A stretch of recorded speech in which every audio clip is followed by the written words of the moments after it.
Hello, you guys. How's everybody doing? Hope that y'all doing okay tonight.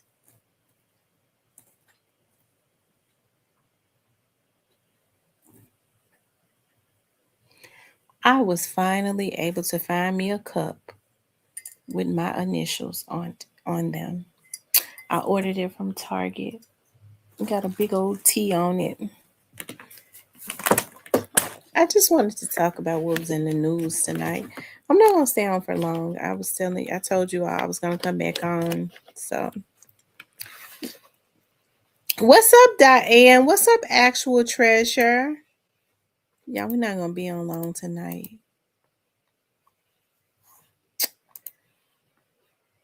How is everybody doing? Hey, Miss Brenda.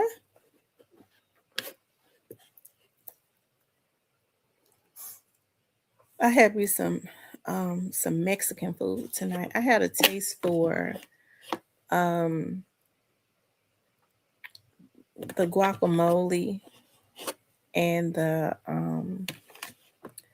cheese dip. That's what I got. The guacamole. And I ordered it from a restaurant I'm gonna have to fix that guacamole up myself. I don't think it has any lemon in it, no lime, no cilantro. So I'm gonna have to go ahead and finish it up. They have good food there, but their guacamole is not good. Oh, positive vibes. Anissa, Tamara, Lakita, the Black Barbie. Welcome everybody. Y'all know I was on early this morning and um yeah, I did a review on the video that Justice for Dolph had put out. Shout out to Justice for Dolph. That was a really nice video that he put out. Well, he, revealed who he was talking about, who Mr. Cold actually is. I thought Mr. Cold, you know, well, you know, it was believed that he could have possibly been somebody else, but it's not. He was talking about a totally different man. So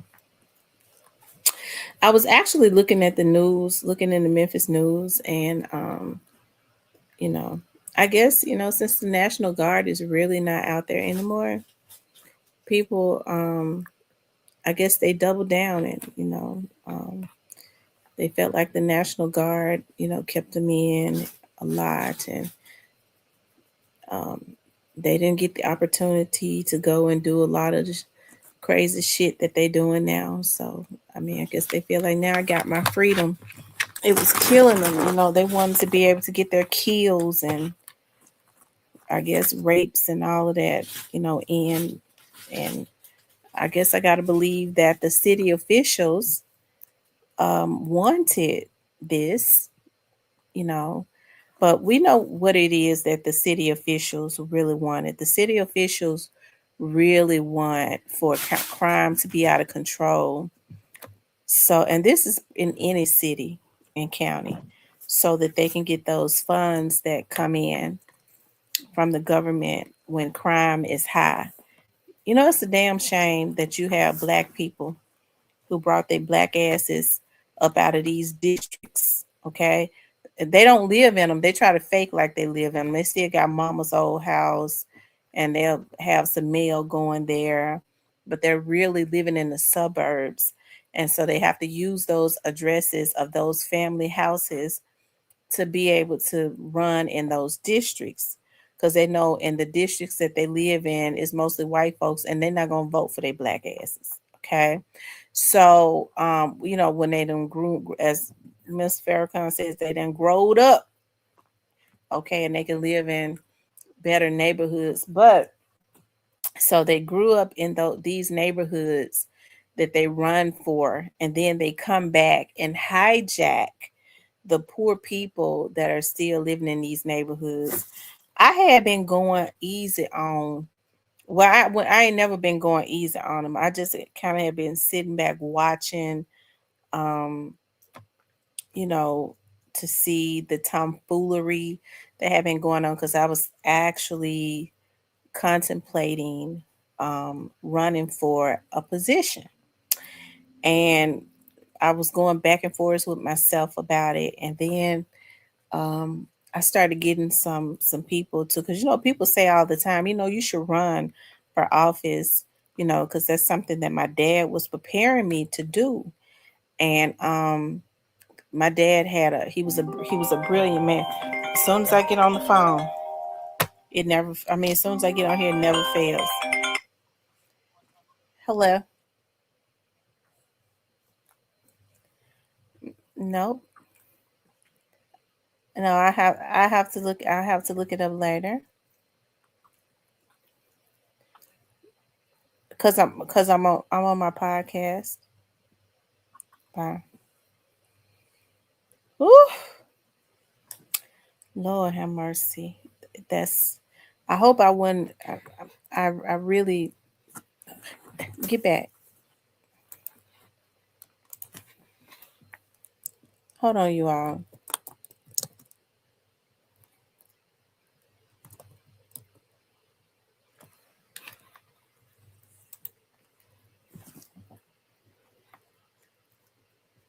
Yeah, hold on. Let me look. Let me.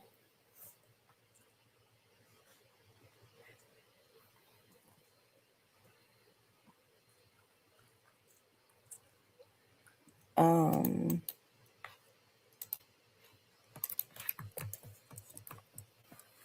Yeah, just give me a moment.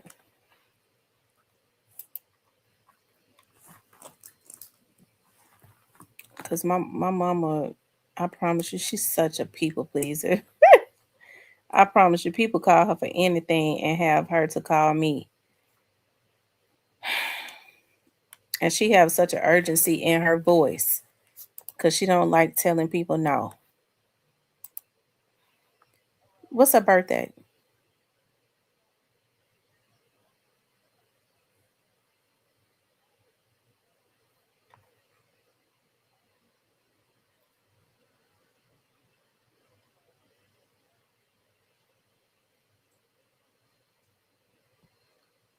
Well, I was getting ready to look it up. I can look it up and see right now, but I'll give her a number.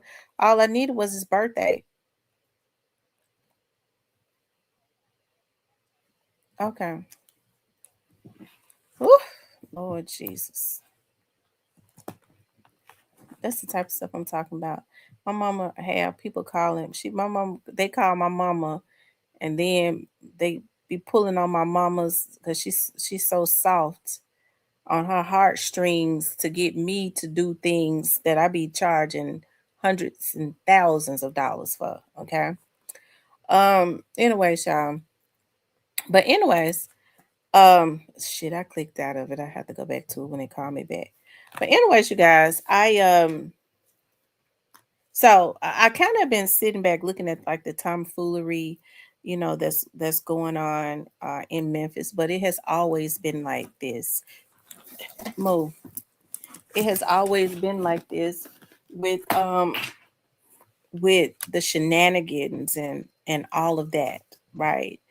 It's really sad what goes on, and so I always tell people that we have to like vote. It's real.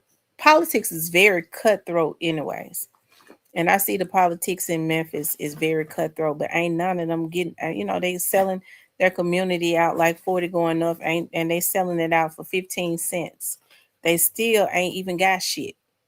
But the good thing that I'm starting to see about Memphis is we're starting to see a new breed, a new era. Like one person can't do it.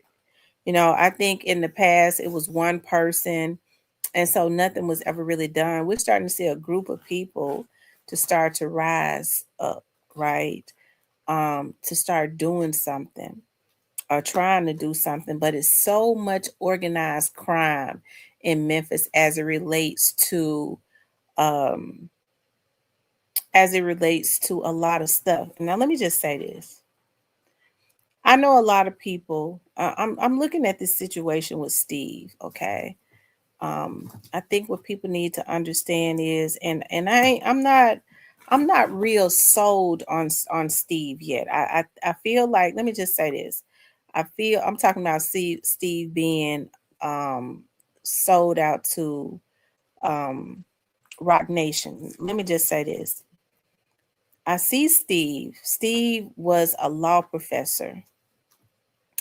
And with him being a law professor, I think Steve, people wanted something different because they felt like Amy Wyrick was cracking the whip. And I think Steve had a lot of naivety, because let me just tell you something. If you look at some of these other people's campaigns, they always solicit money from anybody. Rather, I mean, they solicit money from every company. Okay. And what happens is you have these rappers and these record companies deliberately giving a lot of money, especially to the judicial system, so that they can have favors. I remember a time it was going on in Atlanta. A lot of the rappers like Ludacris and all of them, they was making sure that they gave thousands and thousands of dollars to judges. So when they went out and had unprotected sex, with these women, and the women got pregnant, because some people are so male identified. And I think women got to stop being like that. We all talk shit. Okay. We have to tell our sisters, look here, bitch. Now, you're gonna have to go ahead and get yourself together now. But what you doing ain't right. But some women are so male identified, they hate women. And so they always are going to stand on the side of what a man do to try and tear down another woman, because they got low self-esteem and they're jealous of other women. Most women that are male identified hate other women because they're jealous of they're very jealous hearted, right? And so what Ludacris and other rappers in Atlanta was doing, they made sure they gave thousands of dollars to like the prosecutor, those type of races, especially the judges.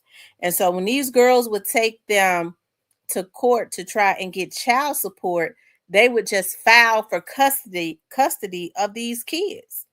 Okay. And the judges was giving the children to the men, right? Strictly because they didn't want to pay child support, but they was putting a lot of money, okay, into the campaigns of these judges. There's a lot of organized crime and shit like that going on in Memphis and Shelby County. That's why I say the people of Memphis and Shelby County got to open their eyes. If you're not registered to vote, and I'm looking at having like a voters registration drive. I have this idea of having one. Y'all know I'm real finicky about stuff. Okay. I be wanting to get out there and socialize and have registration drives and stuff like that.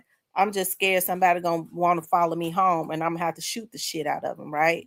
I mean, stuff like that be going through my head, especially since I know how obsessive I've had the opportunity to witness it, right? And so I've experienced it, rather, because it has happened to me, and so it keeps me real paranoid, because I see how obsessive people can be. But like, we're really on a mission. Like, I was thinking about, well, I can call, the Memphis police will come out there, and they'll sit out, they'll make sure that they're out there. The precincts in whatever area I decide to do it in, they'll send some people, and then I can hire like a security company to come.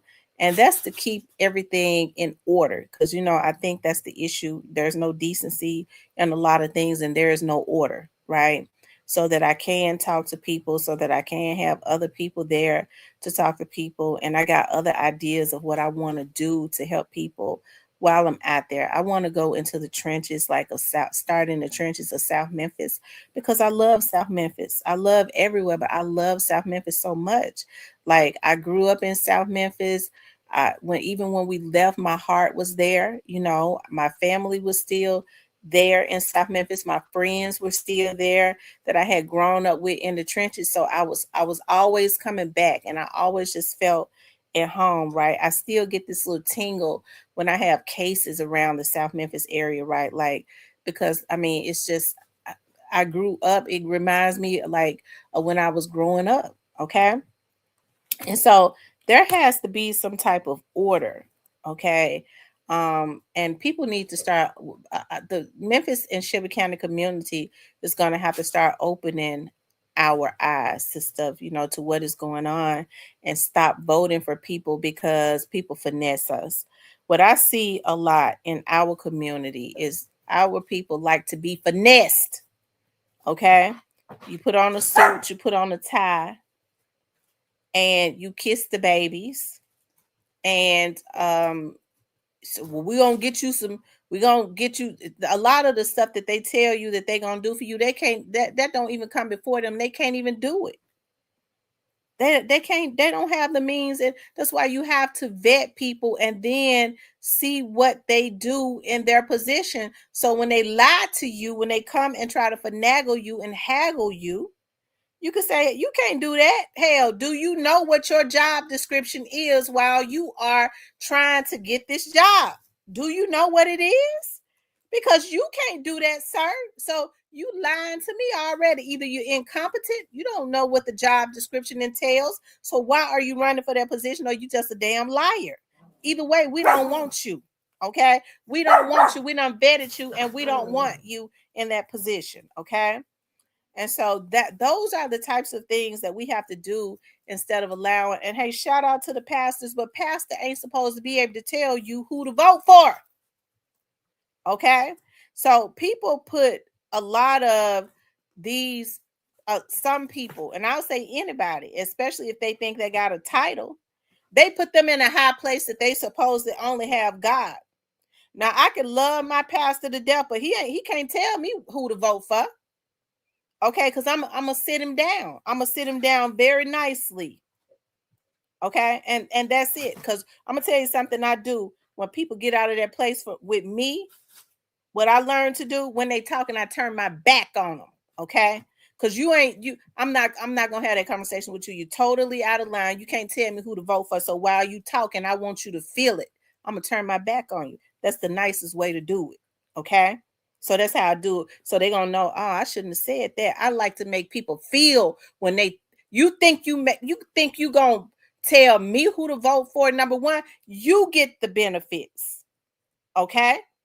You get the benefits while the black people, the everyday people, the city of Memphis citizens are in a state of emergency and have been for a very long time, right? They have been in a state of emergency for a very long time. And why is that? You know why? It shouldn't be. We have majority black politicians in Memphis. So if these black politicians come from, they was raised up in these areas, rather they still live in these areas that they run in these positions for or not, they just got family houses that have been, gone down through their family. Their parents may have passed away, and now they own the houses, but they don't live in the districts. But they have grown up in the districts. You already know how poor the people are. You already know because you saw how your folks were struggling. You already know because you've grown up in the area, and you know the economics in the area is very, very low. How can they get their asses in office and then sell people out? And so this is what a lot of black people got to do.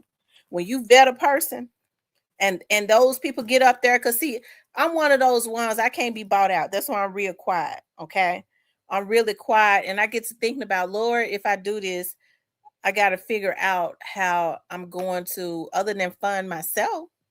Okay, I can pull some money from here and I can fund myself, because I refuse to be bought. Most of them are bought and paid for before they get in office. If they have these big businesses and all of that, that is supporting them and paying them, giving them money for their campaign, why you think they doing that for?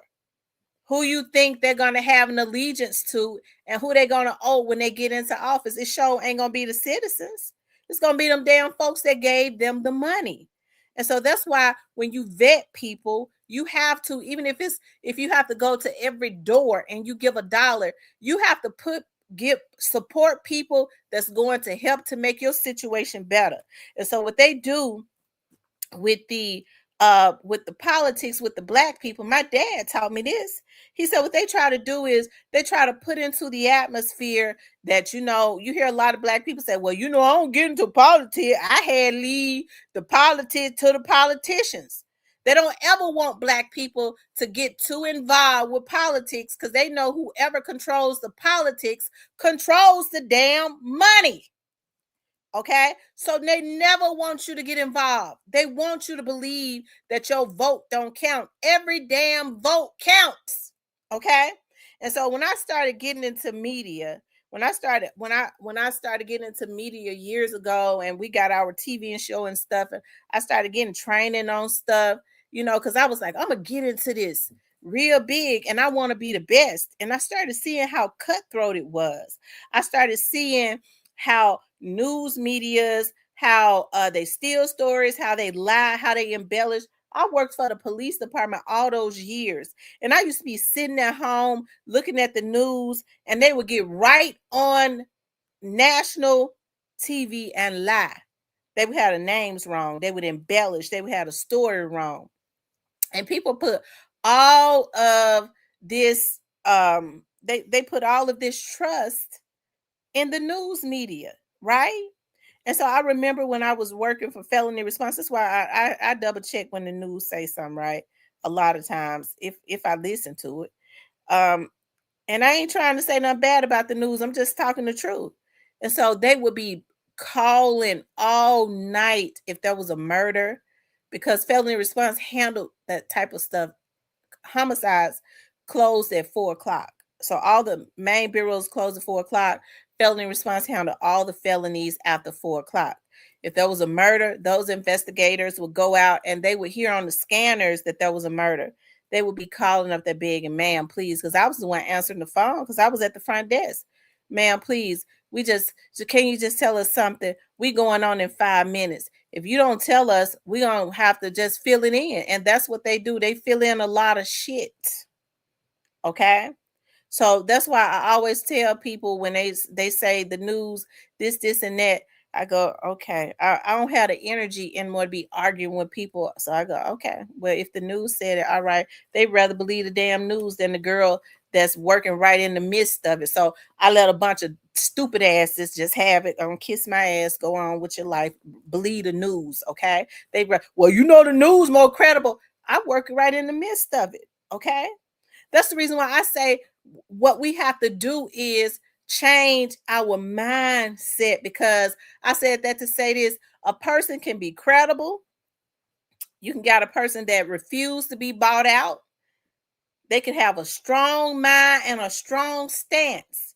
And because they ain't finessing you and kissing your ass, yeah, she'll help to bring us out of poverty, but we gonna go in and vote for Sister Watermelon because she just made me feel good. And Sister Watermelon ain't did a damn thing for you in the 15 years that they've been up there, and ain't gonna do nothing for you. So a lot of the reasons that we are in the positions that we are in is because we don't want to change our mentality, right? It'd be better for somebody to say, look here, I'm getting ready to go all in for my community. Listen, but you're going to listen. It's going to be hard, but I'm going to tell you something, young lady. You need to stop having babies, okay?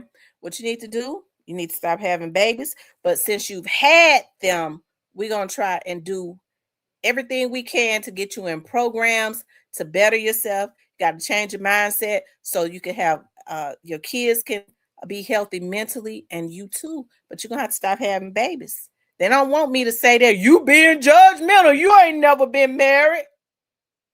No, I ain't never been married, and I got two. Okay. But I know it couldn't be beneficial to a single mother that is already in poverty, that's having 6, 7, 8, 9, 10 damn babies. Okay. Hell, it's hard to take care of one. But people want to finesse us because there's a $1 billion business off of taking advantage of and finessing Black people. And everybody want to keep a damn pacifier in their mouth. They want a damn breasts. Y'all know I know him to say the other stuff, but I'm trying to do better. Everybody wants titty in their mouth. It slipped out anyways. Forgive me, Lord. Okay. And if they want a pacifier in their mouth. And the only thing I can say is if you are in your 30s and 40s and 50s and 60s and you sucking on a pacifier, it's something wrong with you. Okay. Mentally, is something wrong. Okay. Use a Riri. All right. So it's time for us to change our mindset because people break us over the cold. They definitely take advantage of us. There's so much organized crime. And I'm gonna get back to Steve Mulroy. Okay. Now, Steve Mulroy could very well be crooked. But I'm starting as I start to analyze things, I'm starting to look at stuff. Being nice and teaching the kids over at the law college, the students over at the law college, he never stepped into a courtroom. He's never tried a case. His whole time of having a law license for 30 some years, he ain't never worked nowhere but at that law school. Okay. And so, but I'm starting to think and see some other stuff. CJ Davis, I'm starting to hear, and I back the sister because I'm one of those ones. They try to say I had a man tell me one time, you are pro woman. Like you be believing what these women say and you hate men. I love men. But yes, I am. I'm a pro woman because y'all see how these bitches on here tried to do me right. Okay, I just wouldn't let them do it. And then y'all see how women are dogged out all of the time. And so what I do is I refuse to let men come up on my panel and talk about women. I might cuss them out from time to time when they're doing something stupid. But as far as having a feast or a fest about talking bad about women and dogging women out. I don't do that disrespectful stuff. You're not gonna come up in here and do it. All right. That's when folks was wanting, and y'all know I don't allow when folks was wanting to come up in here when people had all of these opinions about Raven. I said, you motherfuckers ain't gonna come up in here and dog her out because Raven is a woman. You men gonna get your sissy asses blocked if you come up in here trying to attack her. Respect my channel. What kind of woman would I be to be the leader of or the host of this show and then let women come up in here and be attacked? And I'm a damn woman. Okay. So I had a lot of people to go at me about that. And what I tell them, kiss my ass and call it sweet. Okay. Because it is sweet. All right. But you have a lot of women, right, that have been dogged out. Okay. They're going totally down the wrong road. And you have a lot of kids that are living in unhealthy situations. And the same thing with men. More men are having more mental illnesses than ever before. And at first I used to think, well, I don't think it could be that bad, but it's a lot of men that are having that's having a lot of mental illness, a lot of breakdown. I don't know what is going on, but it is the truth. And they're having these mental issues before they even turn 21 years old. And that's why I believe, and I know I'm all over the place. Y'all know I get back to what I was talking about because when stuff comes to my mind, I have to talk about it. That's the reasons why I believe that there is some type of hit. Okay. A lot of stuff are being socially engineered in our community because we already know that black men are a threat. Okay. So they already hit them with these med. It's in the food, it's in the water, it's definitely in the vax. Right. And so it's some type of hit on them so that they can really just mess them over, right? And so before the age of 21, they're already having mental issues. We've never seen a mental breakdown like this before. Never. But we see so many people. They have so many people at the mental institutions. It's $1 billion business. That's the reason why I know that this stuff is engineered, and that's the reason why I say, y'all, we gotta get wiser. I don't know how I got into that, but I was thinking about something that I was looking at today, especially working down there around those courts. All of the people come through. It's a lot of different spirits come through those courts, and you start looking at the ages of these young men and these young women, but especially these young men. Okay, it is something. It is definitely something going on, y'all. It is. It's something going on, and we're gonna have to figure this out. We got to figure this out. Hey, we're gonna have to start listening when people come to the community, and like a Minister Farrakhan, who tried to tell us years ago, right, when he came into the communities and they blackball him. They ban him from national TV, then they turn around and ban him from social media because he was brave enough to when they blew the whistle at the CDC, the Center for Disease Control. um None of the black pastors, like the Creflo Dollars, I looked at that documentary. These whistleblowers were living in hiding. They had worked for these government agencies, the Department of the Center for Disease Control, and they blew the whistle, talking about these vacs that were being made, and it was targeted at black men. And when they went to these churches, a lot of these churches, they said, we got to go to the churches that's got these big congregations and let the black pastors know that there is a hit out on black boys. Okay.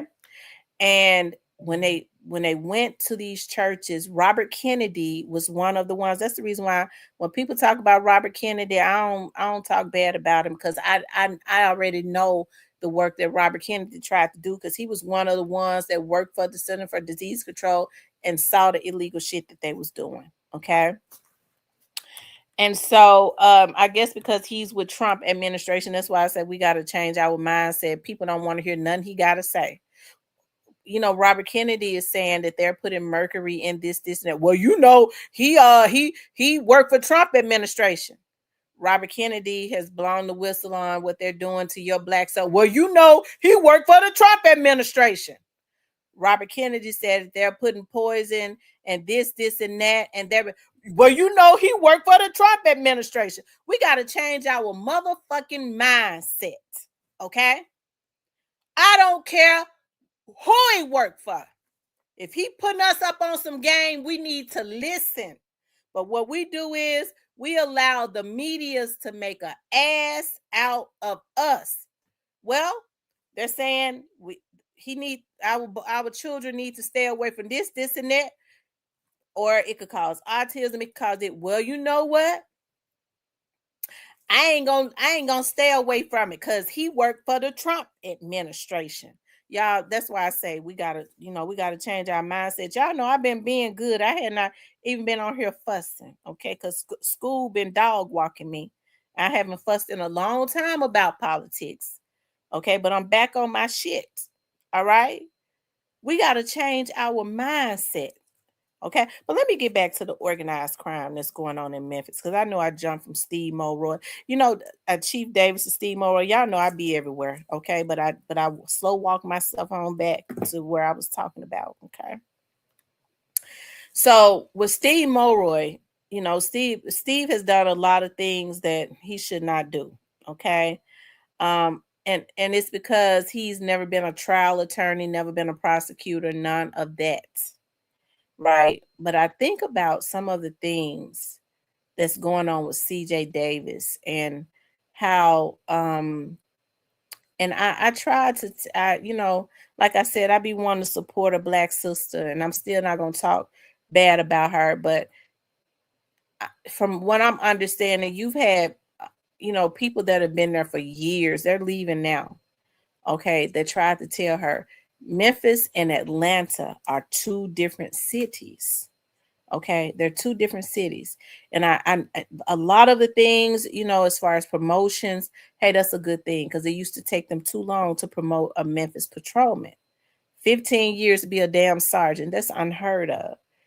So I can understand you want to speed the process up, but you cannot speed the process up to the point where you get an incompetent investigators, because sergeants are the investigators on cases, and a lot of them don't know a damn thing down there, because a lot of the experience is retiring because Chief Davis refused, I'm hearing, to listen to the people that have been there and understands the structure.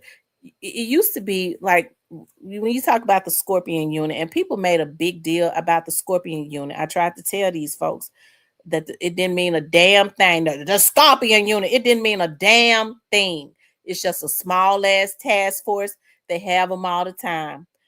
They change the name all the time.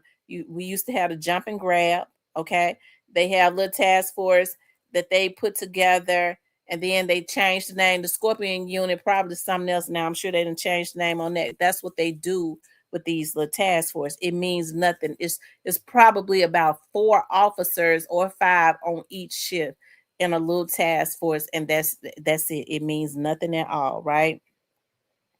And so what she started doing was, in order to be on the task force, you had to be a officer, a patrolman for 5 years before you ever even qualified to go to a specialized unit, unless it was organized crime unit, OCU, because they get new recruits straight out of OCU because they put new faces on the street all the time. The drug dealers, after a while, they start to transfer them out because the drug dealers and all of that, the Johns that pick up the prostitutes, they start to recognize the faces after so many years. So that's why they're constantly, whenever there's a class, they come over and they start picking up new faces immediately so that they can do these drugs things and things of that nature, right? So that's understood. But when you're promoting a patrolman that has only been on the street for 2 years to sergeant, that's a problem.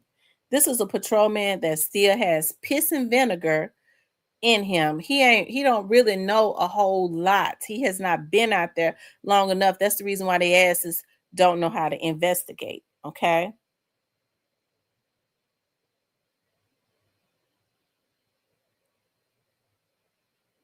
That's the reason why Sin Lu says it's $1 billion business that never sees but a penny of those funds. Look at the budgets and the breakdown.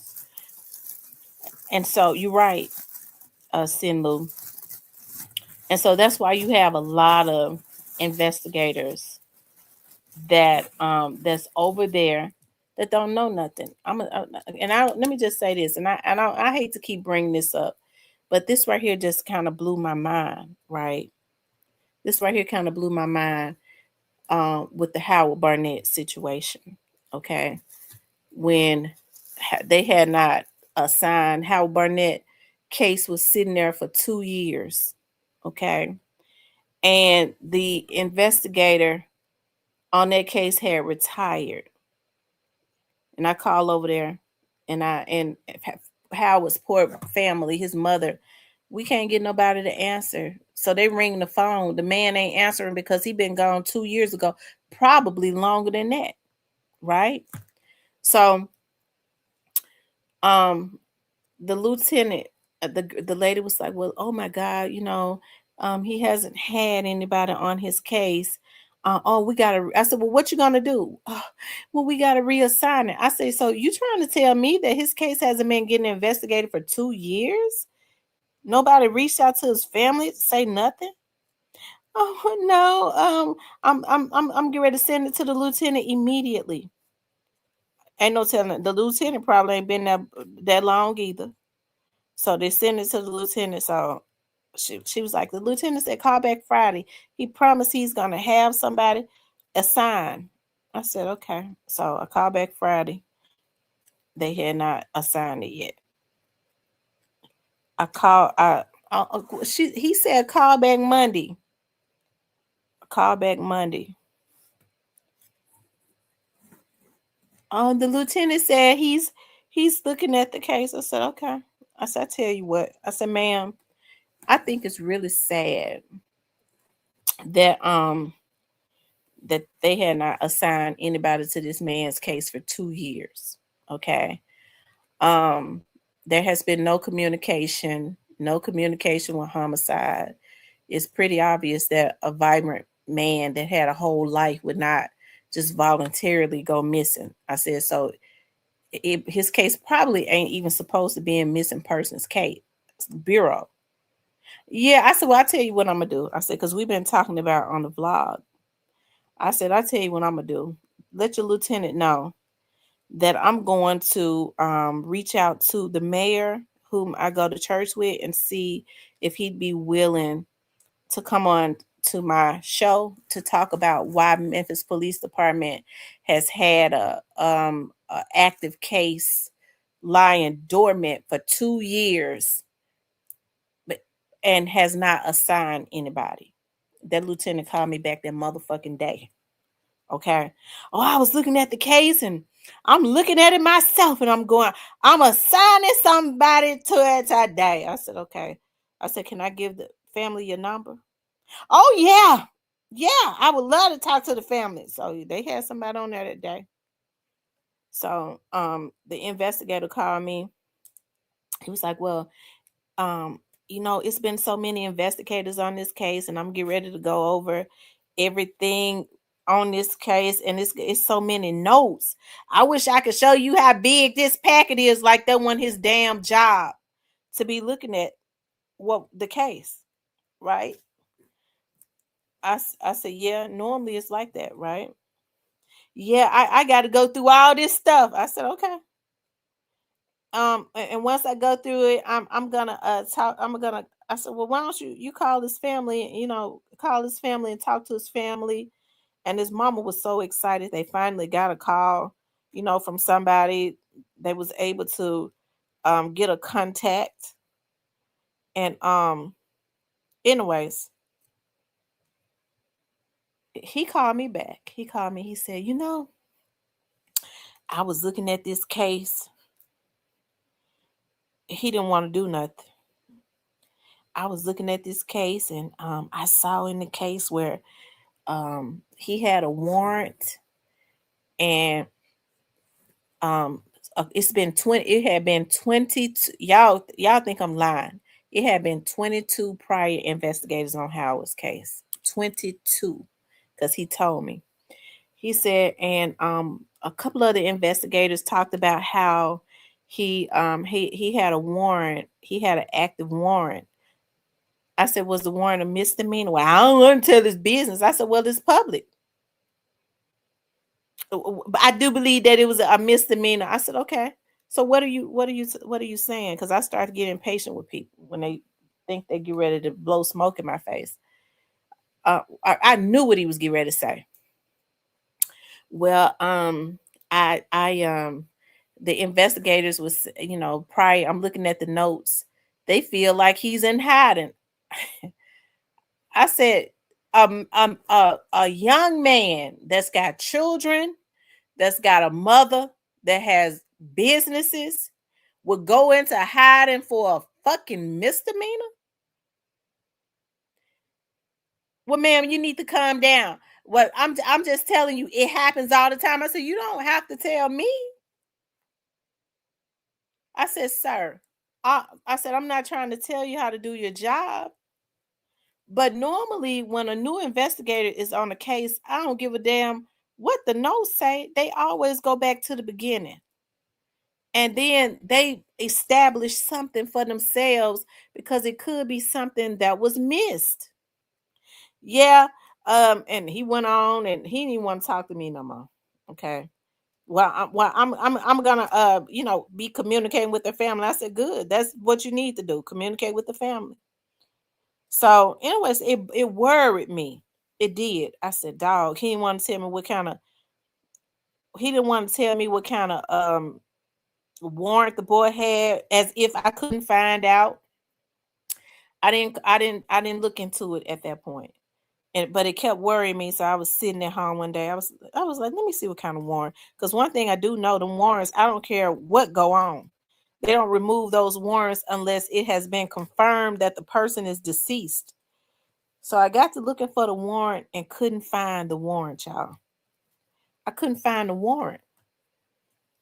God had been keeping that on my heart for a reason. I couldn't find it. So I called down there to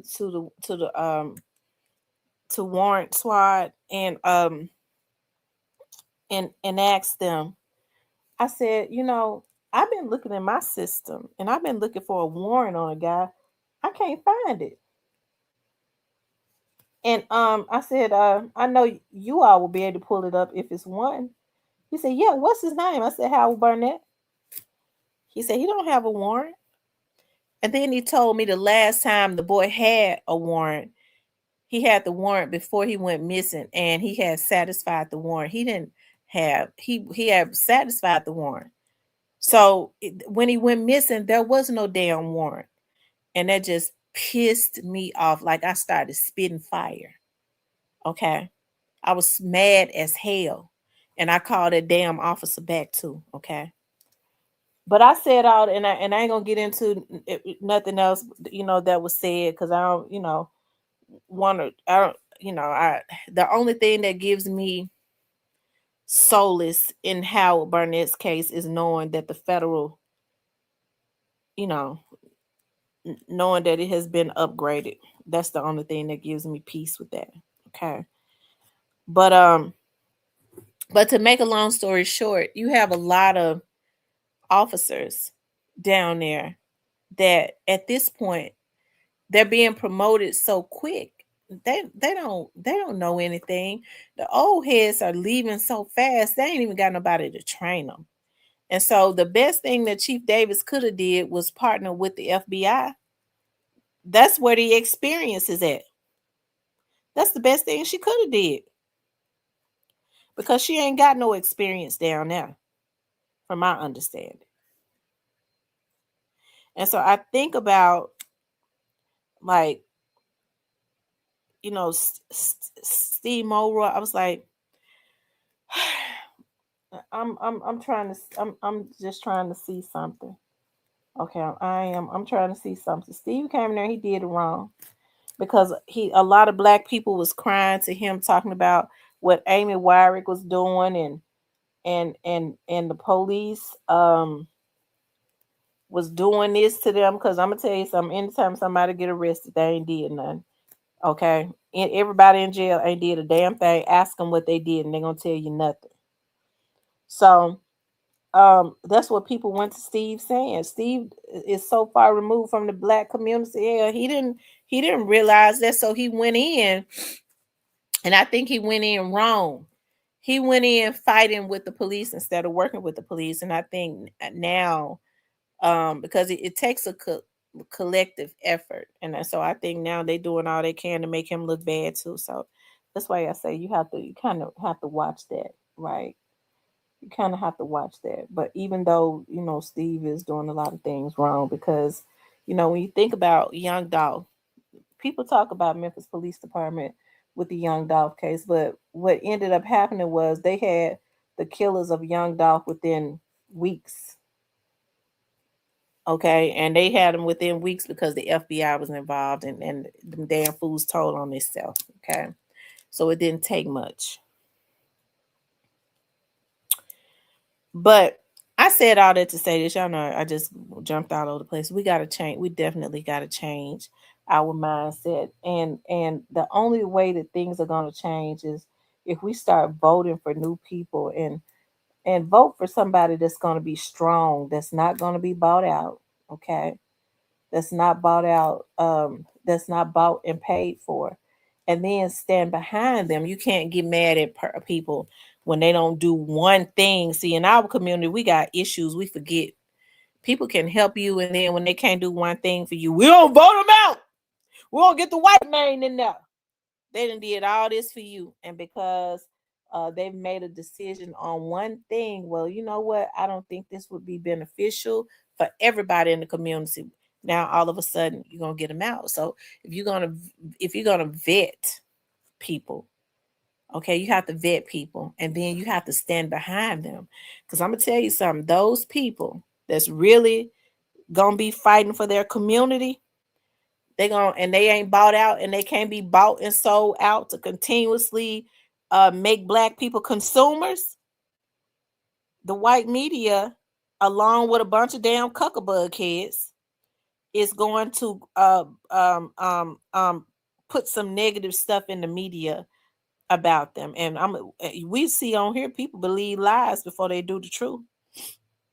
And so they make up stuff on them to make them look bad. and you don't have with the black community, they don't look into anything. Everybody love a good scandal because they so damn miserable, so they can talk about something instead of standing behind the people that's strong enough to stand out front to try to help to make your situations better. And so I think we got to get better by that. That's it. That's all that what is gonna take for the black community to come up. And I know I be talking shit, but hey, I mean that's how I convey my message.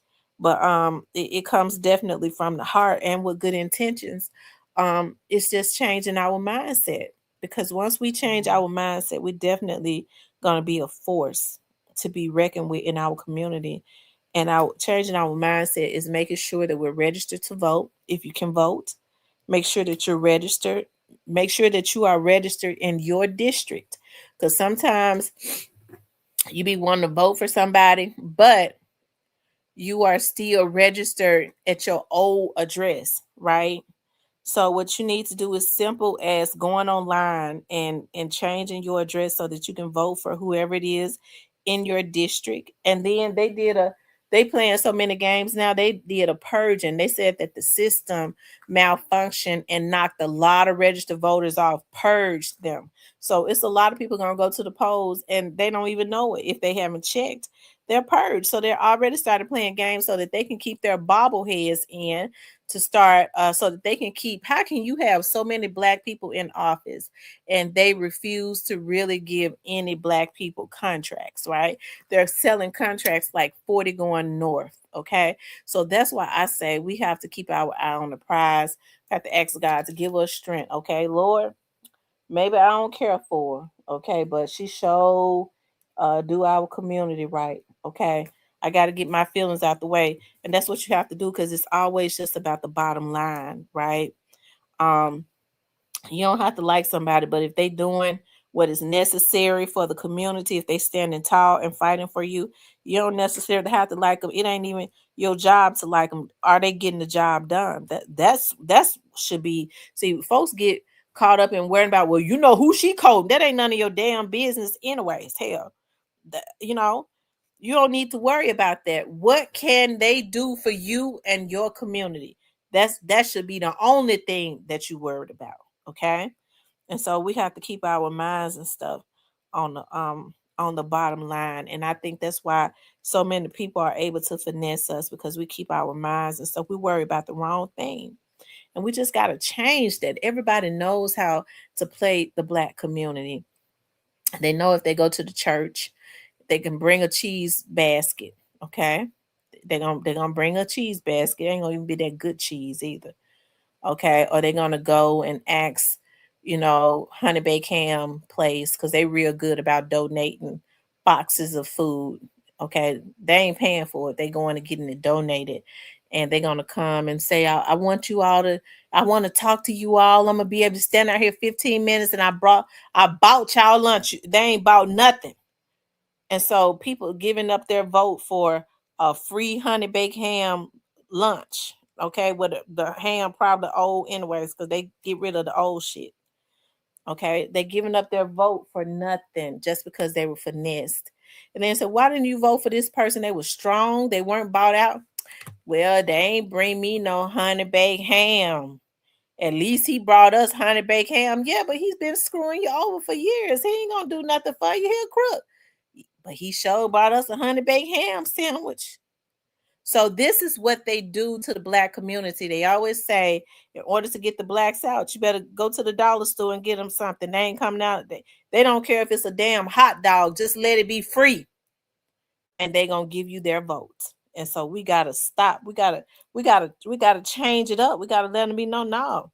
If you ain't gonna do nothing for me, the way that my community is suffering, the way these black boys is out here being killed, you would have thought that a lot of these politicians would have said, well, listen, hey, we might not necessarily want the National Guard, but we need to sit down and have some conversations about this because this killing got to stop. Just give us the money. Y'all been getting the motherfucking money and ain't did a damn thing with it. Okay.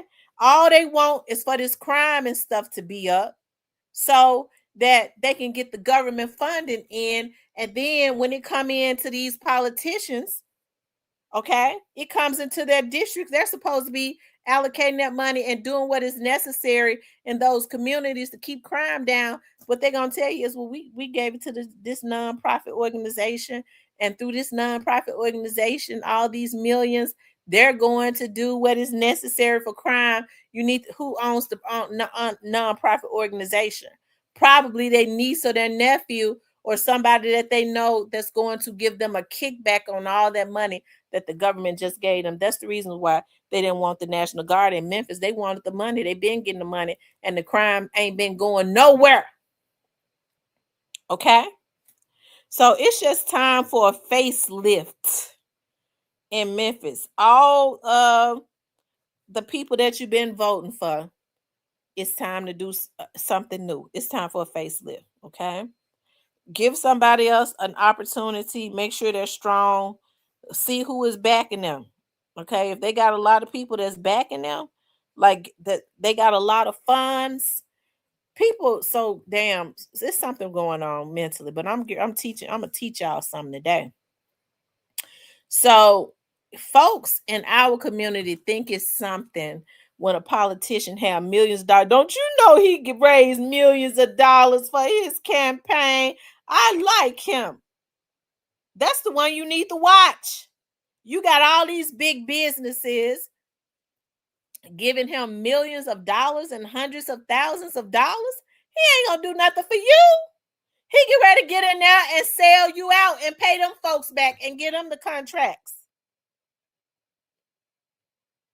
You don't want to support nobody who ain't got no money behind them. That's the one that ain't bought and paid for. So they can get in there and do everything they said that they was gonna do, because don't nobody own them. And that's what we gotta understand. Okay?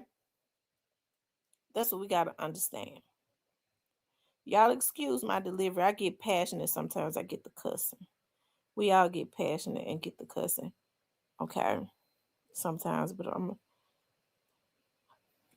I do that on here. I don't do that nowhere else, right?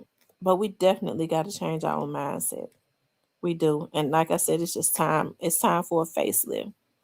It'll be a lot of people looking at my stuff and I'll know, because they'll repeat what you say instead of saying, I was looking at Tamara's stuff and this, and that. They're not going to do that. Okay. I'm talking about some of these politicians. They look at the people, the newer people that have that's ambitious enough to take their jobs to try and steal their energy and what they say. Okay. And then they'll go and repeat what they say as if it's something that they thought of. But we got to start getting smarter. What's up, Peter? We in here talking about elections and all of that. That's what we in here talking about. We in here talking about elections. I told them I wasn't gonna hold them long, but if you haven't gotten registered to vote, make sure you do. And if they did a big purge, I'm telling you, they get ready to try to cheat. So we can't let them cheat. And if you're not registered in your area, you need to get registered in your area. Okay, make sure that you're registered in your area and all of that good stuff. And let's show them that, and let's do a facelift in Memphis. Let's do a facelift. Okay. Let them know that they can't just come and finagle us out of our votes in the black community anymore. And it ain't even like it's the white people that's doing it, it's the black folks that's doing it. Okay. I'm gonna tell y'all something. Don't vote based on race. I'm gonna tell you that right now. I think that's the issue in Memphis. Don't vote based on race, because a bought out Negro is gonna be way worse than a Ku Klux Klanman could ever be. And all white people are not bad either. You A lot of times you get them in office, they're because they ain't scared of no other white person. They're getting there and do it. They're gonna get in there and do it how they want to do it. You get more out of them a lot of times. Hell, because the black person already been bought and sold and as a damn slave sometimes, and they'll get in there and do whatever their slave masters tell them to do and crack the whip, and you're not going to get anything out of them. Okay. A black sold out person is way more dangerous than a KKK. I always remember that because they can do stuff and get away with stuff that another race couldn't do. I always remember that. So that's why I say we have to be wise. That's right, Hitter. He says weaponize your vote with purpose. That's right. Weaponize your vote with purpose. It's time for a political facelift in Memphis. You got politicians playing musical chairs. They leave one position after they ain't did a damn thing. They been there, they run, and then they win, and then they get to serve 2 terms. Then they play musical chairs after they can't run for that position no more. They move to another position. I just ran for city. I was just city council. Now I'm running for county commission. You ain't did a damn thing in the last 8 years. And you got Memphians voting for them to go to county commission just because they recognize their name. Okay? It's time for a change. At this point, we got to blame ourselves for a lot of this stuff that goes on. Because we definitely can weaponize our vote and stop letting people finesse us.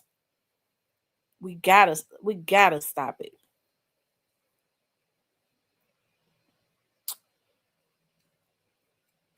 He said, and Memphis is still a beautiful, vibrant city. The politics make it dark, but if we change our mindset and feel like can't nothing be done, as long as you got life in you, something can be done.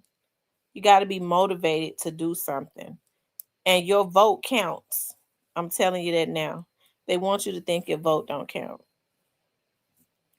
We need to make Memphis great again. Okay, it's still a beautiful city. We need to make it work for us. And listen, y'all, I know this ain't popular, but Junebug ass them gonna have to go to jail when they out here committing these crimes. Y'all gonna have to start telling. There's no way in the world that I would ever have any loyalty to a criminal that's terrorizing my neighborhood that I gotta live in just because I don't want for people to say I'm a snitch. I don't like the police. Junebug over there harassing and raping everybody in the damn community. You mean to tell me you're gonna have more loyalty to him than yourself and your kids and your community? When I done told y'all to call Crime Stoppers on Junebug if you don't want nobody to know who you are. There ain't nowhere in the world Junebug them do what they do because they guilt you into not telling on them. It's a damn shame when our community feel like the worst thing you could do is snitch. You got little girls and women and all types of atrocities happening to folks every damn day. And you trying to tell me the worst thing a person can do is snitch? Y'all let people manipulate y'all into letting them terrorize your city and do nothing? Because that's all it is, a manipulation tactic. You're gonna have to tell on Junebug them ass sometimes. When Junebug them go to jail, you sleep better than you ever slept in your whole life. I got a great auntie right now saying, I'd be so glad when Toomp go to jail. That's my cousin. Lord, I'd be so. She come, is he in jail? I ain't saying, oh, when he go to jail, I had the best sleep I ever had. It's a damn shame. You'll sleep better than you ever slept a lot of times when he in jail. Because all he doing is whooping your ass and tearing up your house and about to give you a stroke.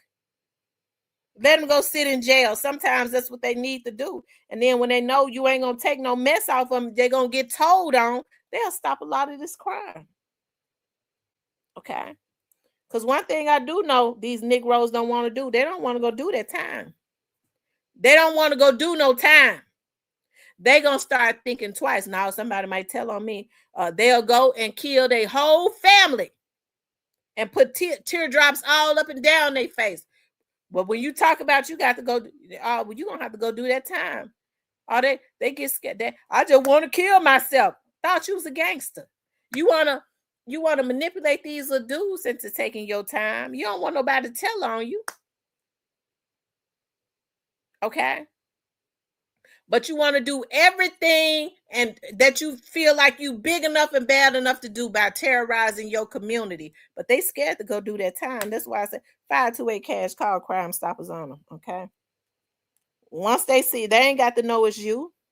Get them up out your neighborhood so you can sleep peacefully. Some of these mamas don't understand that Junebug, little Rufus, them asses be in jail. She get off of them damn blood pressure pills. Okay. She won't even have to take high dosages no more. And when he get out and think about having a temper tantrum, he gonna know he gonna take his ass back to jail. So he ain't gonna do a lot of what he do. That is the issues with what's going on in Memphis now. Okay, that's right. It ain't snitching; it's telling. It's cleaning up. That's what I call it. It's cleaning up your community. You have to take the trash out.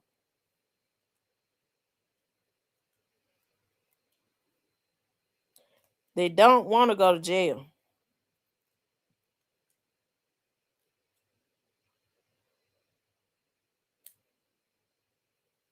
Okay.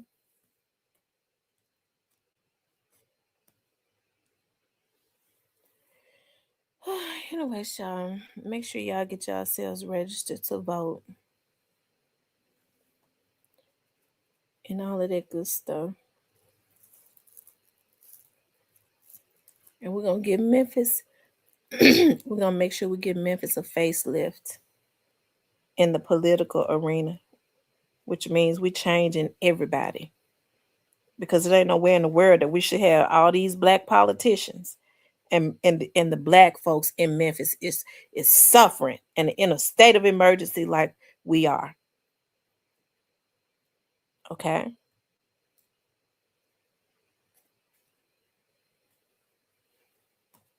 So we're not gonna vote based on name recognition, and we're gonna get out and vote. Okay. I was listening to a man tell me, he said, I like you. I do. He said, and I really think when the time is right, you would be, because I was talking to a few people, a couple men that really kind of run the political circles in Memphis. He said, but I look at your show and stuff. You outspoken. And he said, I'm gonna tell you something. In that area you live in, you're gonna need a lot of them white folks to vote for you. I said, yeah. He said, well, I'm gonna tell you something. Them white men gonna have issues with you being outspoken. He said, so, if you were more docile, and that's the word that he used. He said, don't get me wrong now. I believe you will be good. You will be the best. But you have to understand, like when women are running, they like to know that you're safe and more docile.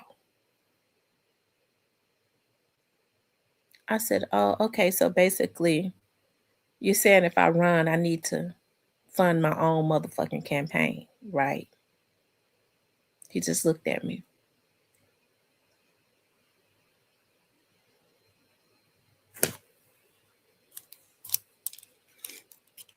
It's a shame. It really is. It's a shame. And that's the word he used, docile.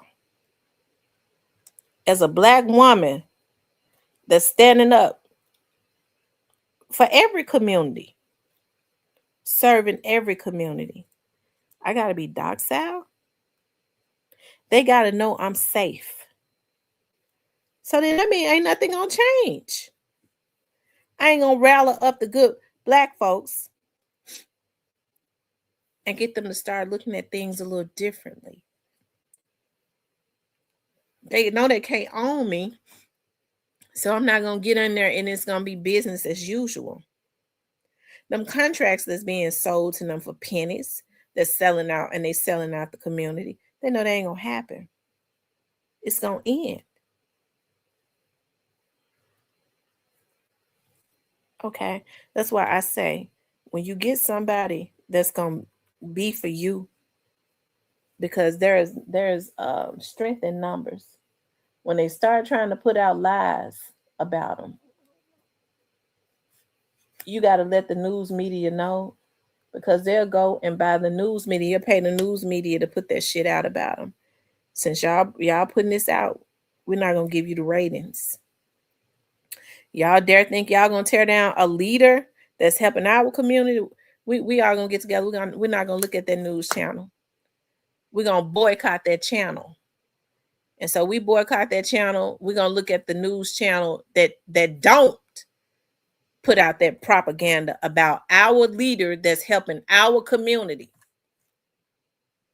And then they can't get the advertisement. And then the news media will no longer be. And I bet you they'll stop running that shit. But we can't get together and come together. Now they start tearing down our leaders that's helping us. Y'all think it's by y'all don't think that it's by design, that we haven't really had a strong leader since Dr. King and Malcolm X? No, now what they do is they pay the black folks. That's why I say there has to be, everybody sells out the black community because there's no repercussions. I've been saying this forever. There are repercussions in every community. That's why you don't hear about other communities. It happens every now and again, but it happens all the time in the black community, every time, all day, every day, business as usual. And there are no repercussions. There has to be repercussions for selling out the black communities. There's got to be something in place. Everybody takes advantage of the black community because we ain't united. And the thing about it is we'll join in the lie. I never liked the anyway, so I'm going to just lie on her too. You ain't ate in years. You ain't ate in days, okay? And after they finish using you to take down your leader, you won't even see him no more. And you right back to square one. And I think it's a darn shame when you have a community that just get comfortable with being broke, busted, and disgusted. Okay, that's not how it's supposed to be, y'all. It's not. The wealth ain't just laid up for some communities. It's out there for all of us. We spend more money than anybody. Money is power. So if we spend more money, we spend more dollars than any other community. Why don't we have the power? We don't have the power because we ain't united. Okay? Y'all hear me cutting my hair out of my head, child. I'm going to get my hair done tomorrow. My hair is so thick, it's ridiculous. I think I'm going to get my own hair blown out this time and get it treated.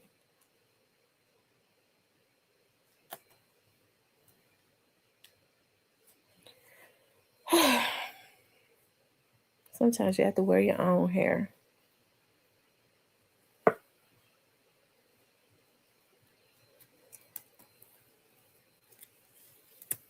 I'll take my own shampoo and conditioner because my stuff is better than what they have at the beauty shop. You can meet Doc out until you get in, watch the movie, The Spook Who Sat by the Door. That's exactly when I'm going to look at the Alabama hitter. That's exactly what I'm going to look at. Thank you for that. Because it's got to be some changes made. And so when they do that now, they come after them with all types of lies and scandals. When they get in and switch it up, oh, I thought they was going to be a good Negro. No, we get ready to make the playing fields even for everybody. And that's a shame because all the black community has said is just making everything even. They don't even want to do that. It's a damn shame they want to take out anybody that get in there and say, listen, all people are created equal. We're going to make the same availability of contracts that you all are giving to white businesses. We're getting ready to make the plan, make sure that these black businesses have the qualifications, they got the tools, and we're gonna make the playing fields even. But no, we want it all. And you got cuckabug heads that's giving it, that's keeping it like that. So you get somebody strong because they paying for their campaigns. So you get somebody strong in there. You have to be careful. That's why I say there has to be some repercussions. You're not going to get in here and kill our leaders, but they kill black leaders and nothing happens. Well, the judges don't do nothing. Okay, that judge let that man go or gave him 2-3 years for killing our leader. That judge won't be reelected. The judge and nobody in their family gonna sit on a bench no more. That's how we teach them how to treat us. But we be well, she had thought she was something anyway, but she did help us. But she thought she was something. Y'all, we got to change our mindsets. Okay? Because we be slick happy. I don't care how good a person is to you. We be slick happy when stuff happens to people because we are not healed people.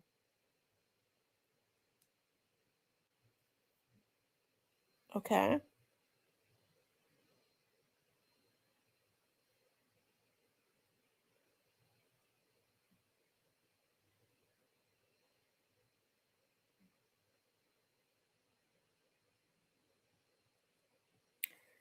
Pam Martin. Pam Martin. Who are you talking about? Pam Martin said, "Excuse me, yarning mouth, opening wide like Yolanda Adams high note." Well, thank you because Yolanda Adams sure can sing. That's a compliment. I appreciate that. Yes, I do. I appreciate that so much. Because Yolanda sure can sing good. As a matter of fact, I'm going to play a song for one of her songs at the end of this show, Pam. Thank you for coming in here and mentioning Yolanda, okay? And that made me feel good, too. That made me feel so good. Because Yolanda Adams can sing. Thank you, darling. I was tired and wasn't feeling. That made me feel so good. Thank you so much. You're so kind. I appreciate that. Pam, make sure you hit that like button, okay? Y'all, rest of y'all hit the like button too. Pam, donate to the channel also. You all, if you haven't donated to the channel, make sure you donate to the channel. The cash app is $ Real Talk with Tamara. Okay. That's the cash app, $ Real Talk with Tamara.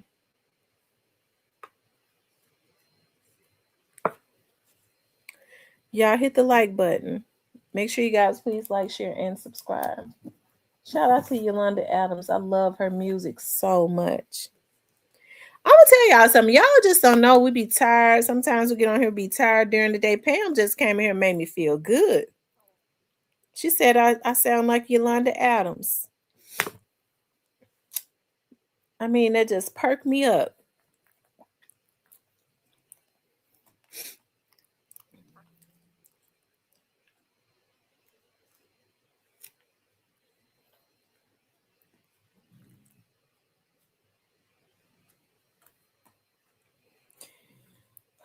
So you guys, I want to turn. I really would like to. If I turn the phones on, which do you all want to call in or?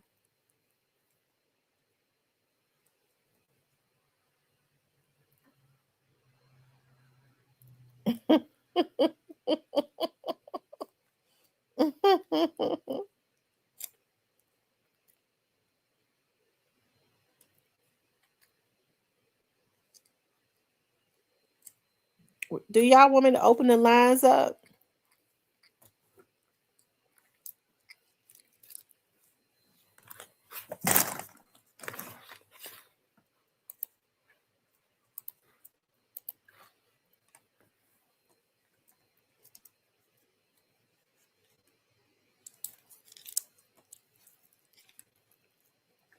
Did y'all see the review that I did on Justice for Dolph video?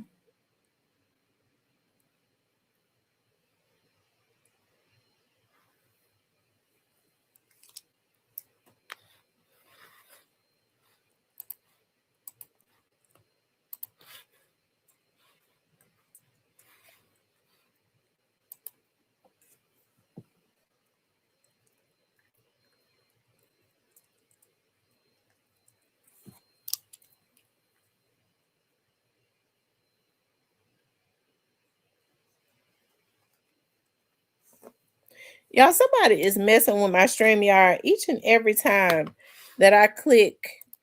I put my Cash App up here. Somebody click it and put my name back up there. And it's not me.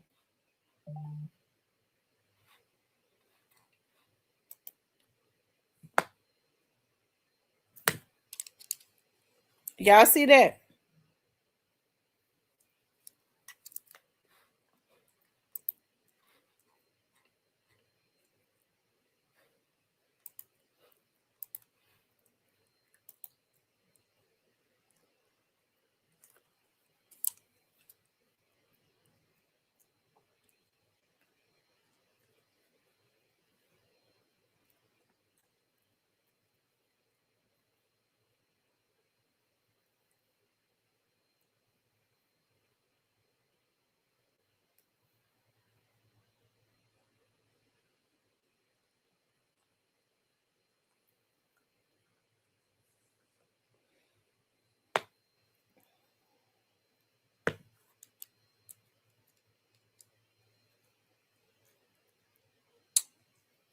So if y'all want to support the channel, the it's $ Real Talk with Tamara.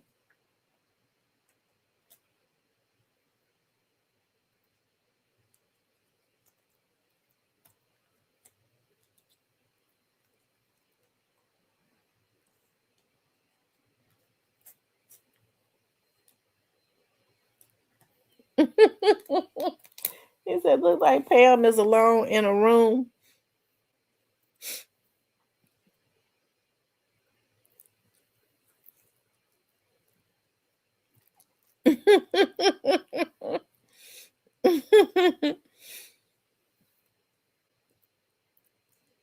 I tell you.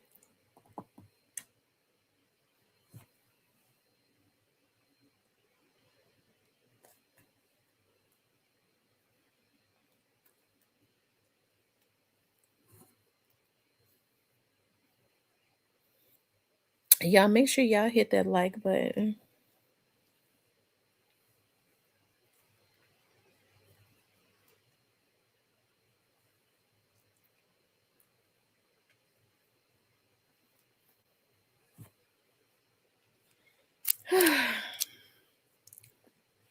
Oh, I wanted to show y'all this.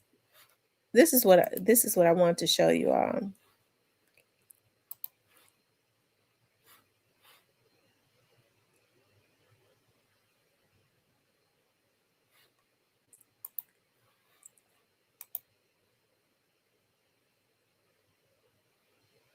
The number not working. Okay, hold on. Let me see.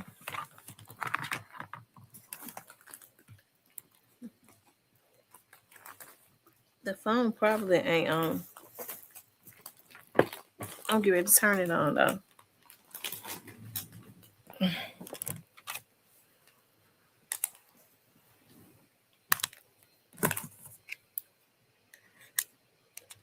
Okay. Okay.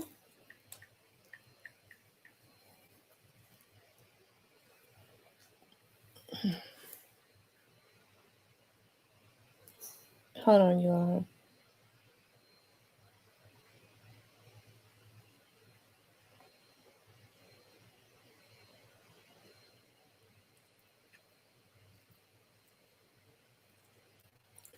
Hold on. Let me hook the phone up, you all, so I can turn the phone on for a little while, so y'all can, um, so you all can call in.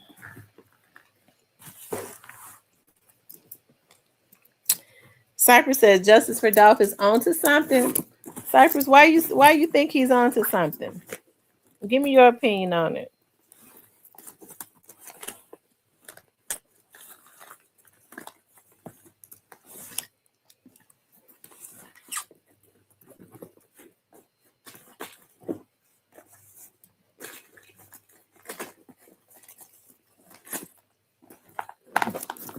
Why do you think he's onto something?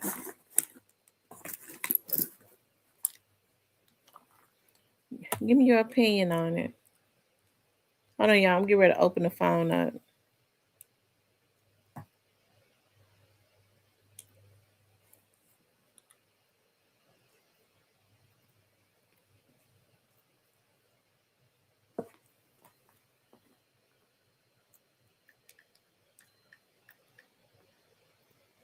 But y'all make sure y'all be hitting that like button while I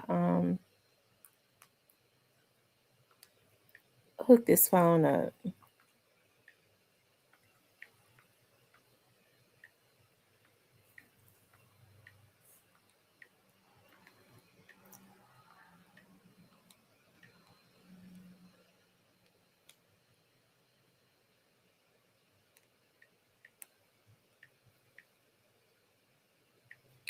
Hold on, y'all. Just give me a minute.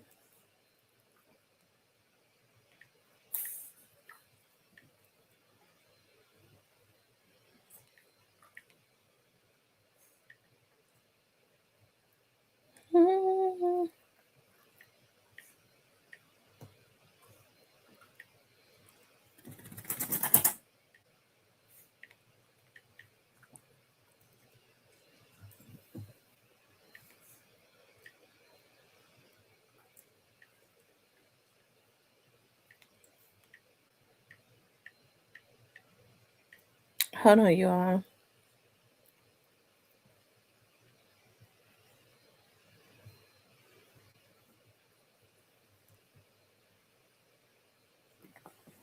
Okay.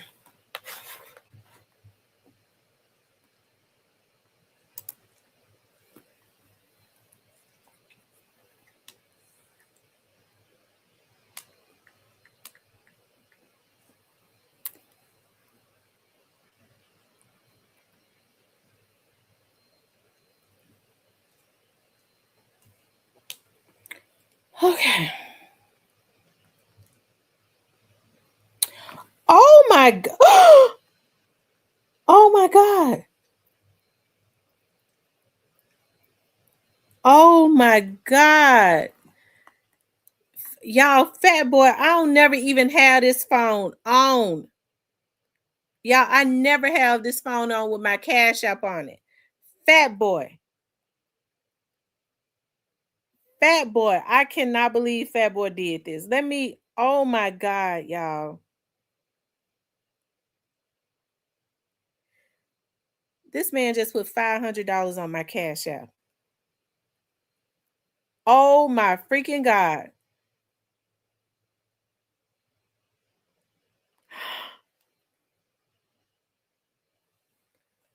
Oh my god. Fat boy, if you in the bushes, I promise you, I see where you did this yesterday. I appreciate you so much. Oh my god. Y'all, shout out to Fat Boy. Oh my god. Now I tell y'all, we've been praying about prosperity and money. This is something I didn't even expect.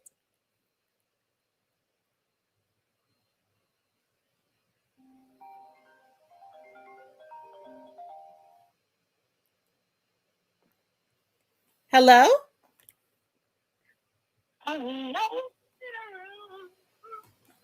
Who is this, Hitter?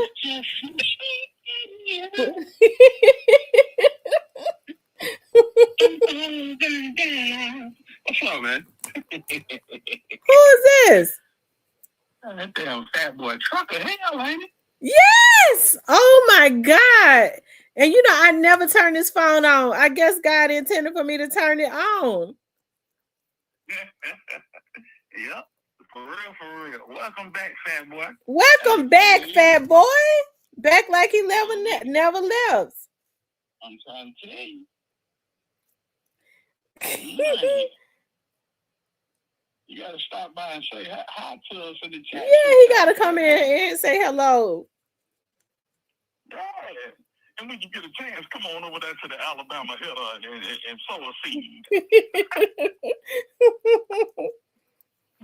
We good ground over there too. What's going on? What's up? You enjoying the content? Yeah, man. I'm enjoying it. You know, I just got in the house not too long ago. Man, yeah. My schedule been crazy. I know. I was waiting to see if you were gonna come on tonight. I know when you don't hit that button by 8, you ain't coming on. No, I say Thursday. I think we're gonna drop Thursday. I hope everybody pull up and show your love and, you know what I'm saying, support your boy here. But yeah, I enjoy the content. So what you think of what kind of politician do you think that I would be? I don't know, man. You always be bucking the system. You know what I'm saying? Crazy Joe Clark and a female version.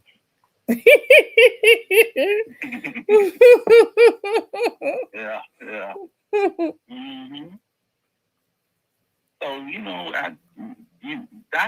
being docile ain't bad until you get in, and then you shake it up. Mm-hmm. You know? Yeah, that's true. I agree. I agree. You know, there's an old movie called A Spook Who Sat by the Door, and everybody called spineless and this, that, and the third. It's a movie about the first black to be let into the CIA. And boy, when he got in, oh my goodness, you gotta watch it. It's an old movie, but it's a classic. I definitely gotta watch it. Yeah. The Spook Who Sat by the Door. You learn so many lessons from that movie. Wow. Do what you gotta do. You know what I'm saying? Be stern. It's definitely need. It's always good to start raising up and training new leaders. Anyway, it's the right way. But the thing about it is you have these folks that die in these seats. And now they say it. I'm a die. There was a politician in Memphis, God rest her soul, but she died in her seat. She was 90 something years old. Yeah. That never should have happened. Trying to tell you. They said she was falling asleep and she did legislation. Right. But that's how it is. People get comfortable voting for a name that they always see. You know? Yeah. We had one down here. I ain't gonna call his name, but boy, he was known for just being there. And he stayed in so long that he gave his seat up to his son. Wow. His name was Earl Hilliard. But the thing about it is when people say, well, at least they fight for black people. If somebody 90 something years old, they going to sleep, that means somebody else making the decisions for them anyways. I'm telling you, 9 times out of 10, from the generation that I grew up watching, these folks was just happy to be in the seat. And they claimed the fame was they was the first black to do it. Mm-hmm. That's all they cared about. That's all being the first black to do it. You know what I'm saying? I'm going down in history, but you ain't done nothing but be the first black. And that's where we lose. They push that narrative for so long to, you to start believing in and it holds some type of historical significance to you now. And you don't wanna vote them out because they ain't doing nothing, but they was the first black to ever do it. Man, we got some stinking thinking when it comes to politics. Yes, we do. We definitely have some stinking thinking. And it's time to, I know there are a lot of programs out there. We have a lot of programs for single mothers, and all of that. Like, I have a few for young men, but I would love to see more men like start nonprofits and get the support and from because there's money out there, and start helping our young men and and the older ones too.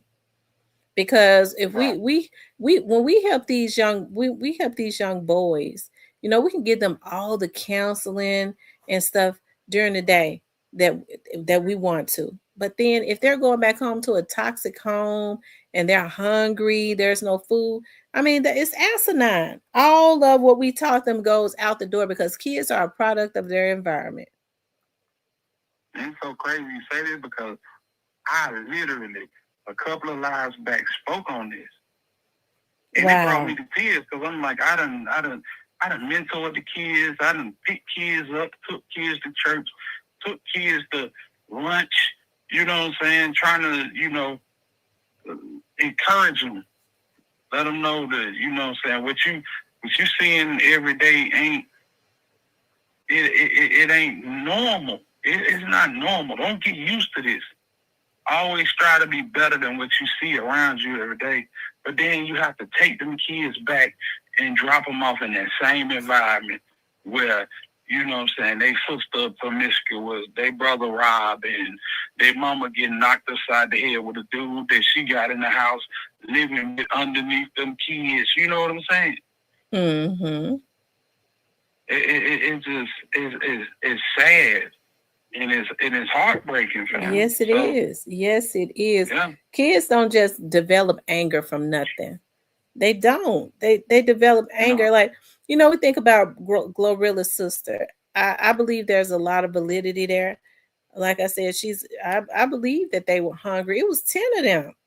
And if they barely making it, and like I said, hey, being hungry, nobody could say. I believe there probably were a lot of hungry days. You're not going to get a parent to admit that, because as a parent, you don't want to even think about that.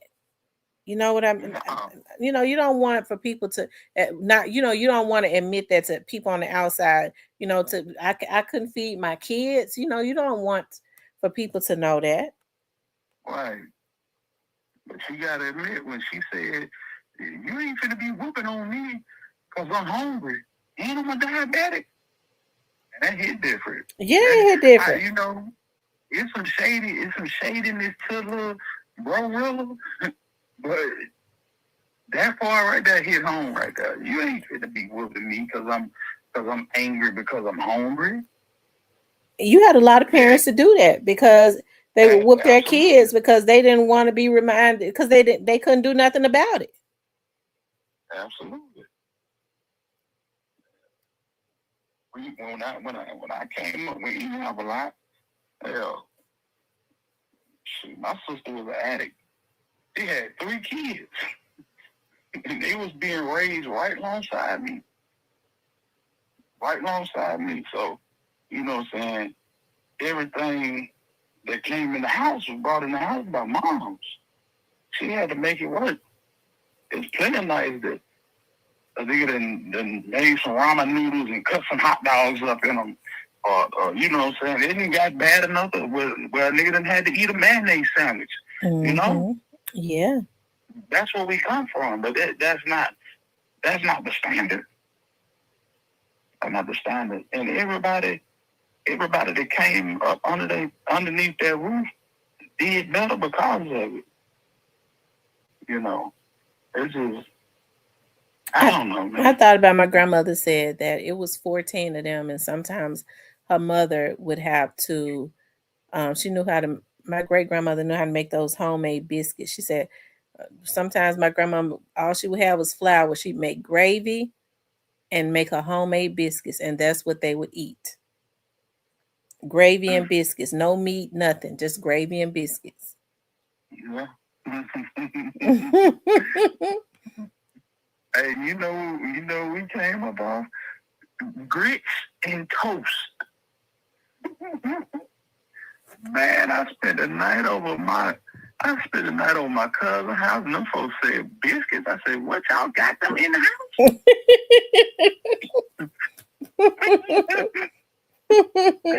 Y'all got biscuits in the house? Y'all ain't. I, I thought you had to go to McDonald's to get a biscuit. That's high class shit. But back in those days, like those older people, they did a lot with flour. So they knew how to make everything from scratch. Dumpling, biscuits, Right. all of that. Flour was really Mm-hmm. cheap, and they learned how to make everything from scratch. Absolutely. Absolutely. Mm-hmm. My mom, she didn't have that skill, bless her heart. It was grits and toast, boy, and hey, on them nights before she got paid before the red deposit drop. Oh, it was some sleepless nights. I remember plenty nights. Hey, get up, let's go to the grocery store. It's 12 o'clock at night on a Friday. And just so happened we had a 24-hour grocery store called, what was that grocery store called?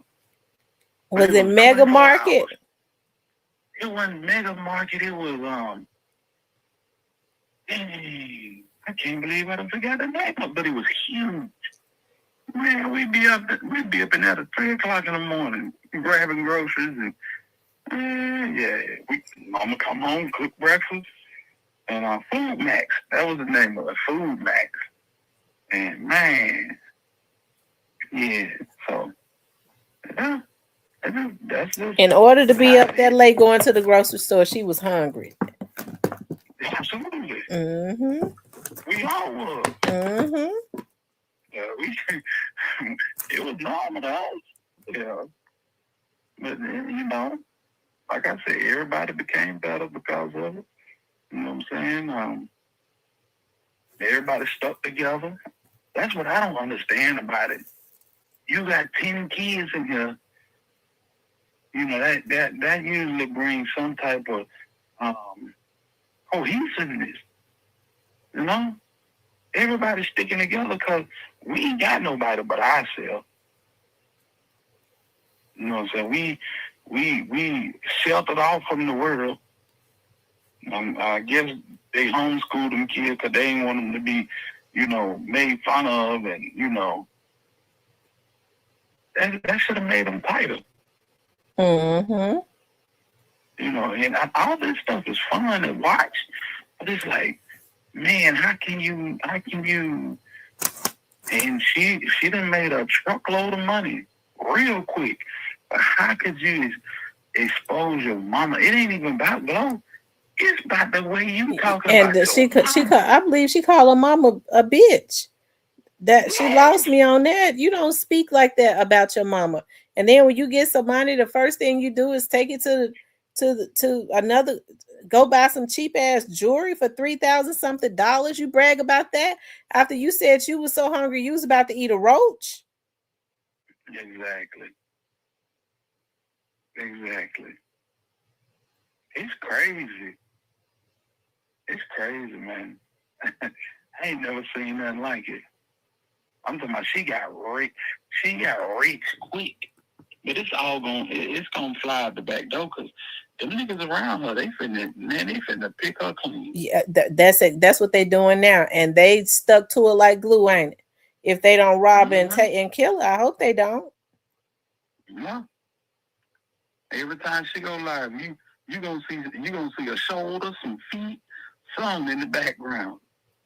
She ain't never by herself. And they be telling them, send a cash app. She buying all the weed and stuff right now. Exactly. Mm-hmm.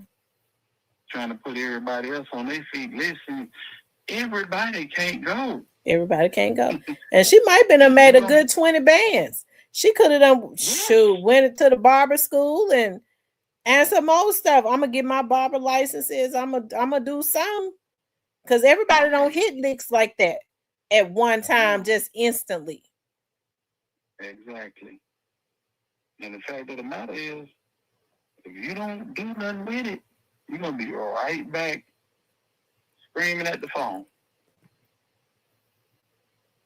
Because Glorilla kind of laughing it off right now because she know it ain't going to last. Right.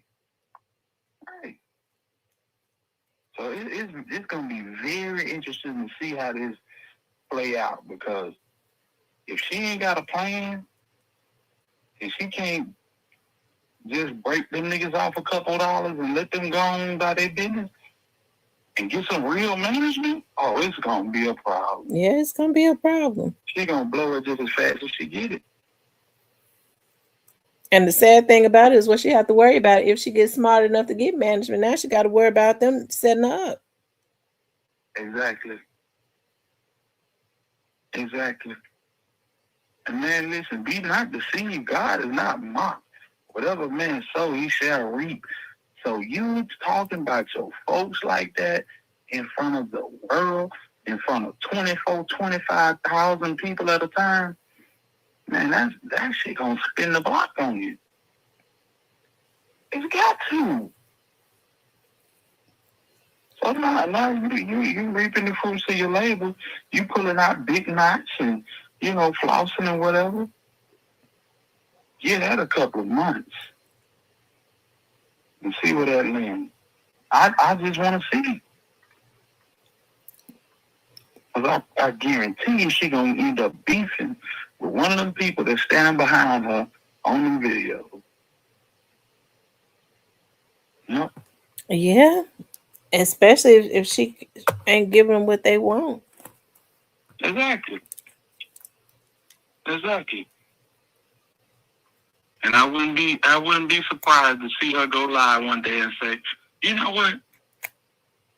I know why Glow did what she did.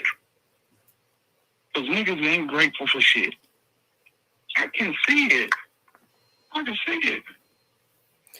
Did she say where she live at? Do she live in a rooming house with those guys? No, I think she got her own place and whatnot. Yeah, they place don't look bad at all. I mean, it don't look bad. Mm-hmm. Yeah, she did an interview with Lionel B in her bedroom. Her bedroom looked nice. The living room looked decent. So she wasn't doing too bad, but she on now. Yeah, she on. But she needs to get wise with it, and she needs to make sure she don't get the wrong vultures. Make sure your Gotti don't send nobody to get so he can get his lick back or whatever. She needs to be wise, but she don't know how to handle money. I hate that she blowing all her money on cheap jewelry and stuff like that. Nobody's gonna feel sorry for her anymore. Mm-hmm. And regardless of how you feel about your mom and your daddy, you definitely don't get on there. Because I was rocking with her. She's funny. She's still funny. Because I was like, as me, if my sister said she was hungry, I would send her some money. If I was Glorilla, I would do that. But when you used to get on there, you start cussing your folks out. You kind of lose the older audience on that. And I'm not gonna lie, she looked like Glorilla looked like the type that will call up people and say, "Hey, I'm gonna call you. You need to say this." That's exactly what it is. She did. What this is familiar to who? How Finesse was with his mama and No Love, and she kind of went with Finesse because Finesse, she said it later on, he was taking care of them. Right. And she went against No Love. So when I saw that, I was like, this right here is the same scenario. Yep, absolutely. Because we saw the messages she just sent just a few months ago talking about Glorilla wouldn't help them. She said she working because she wants to. I don't know nobody that go work at the plantation because they want to. No. I mean, they ain't got no, what they call it, what they call the work that they have for the people that's recuperating from injury. Workman's comp or something? No, oh man, I forget the name of it. But they ain't got no easy work at FedEx. They ain't got no work that you can go in there and sit on the desk. Yeah. But you can just, you done lost a step or two, but you done worked here for so long, so we just gonna let you come in here and get some free money. And I don't think it's like that. Talking about you working 2 or 3 hours a day, that ain't even worth your gas.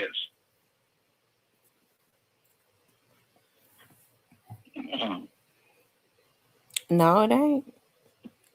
Light duty is what they call it. Like, ain't no light duty at FedEx. But if you listen to her, because she said she been over at Dad's house, she ain't seen the card that Glorilla gave him yet.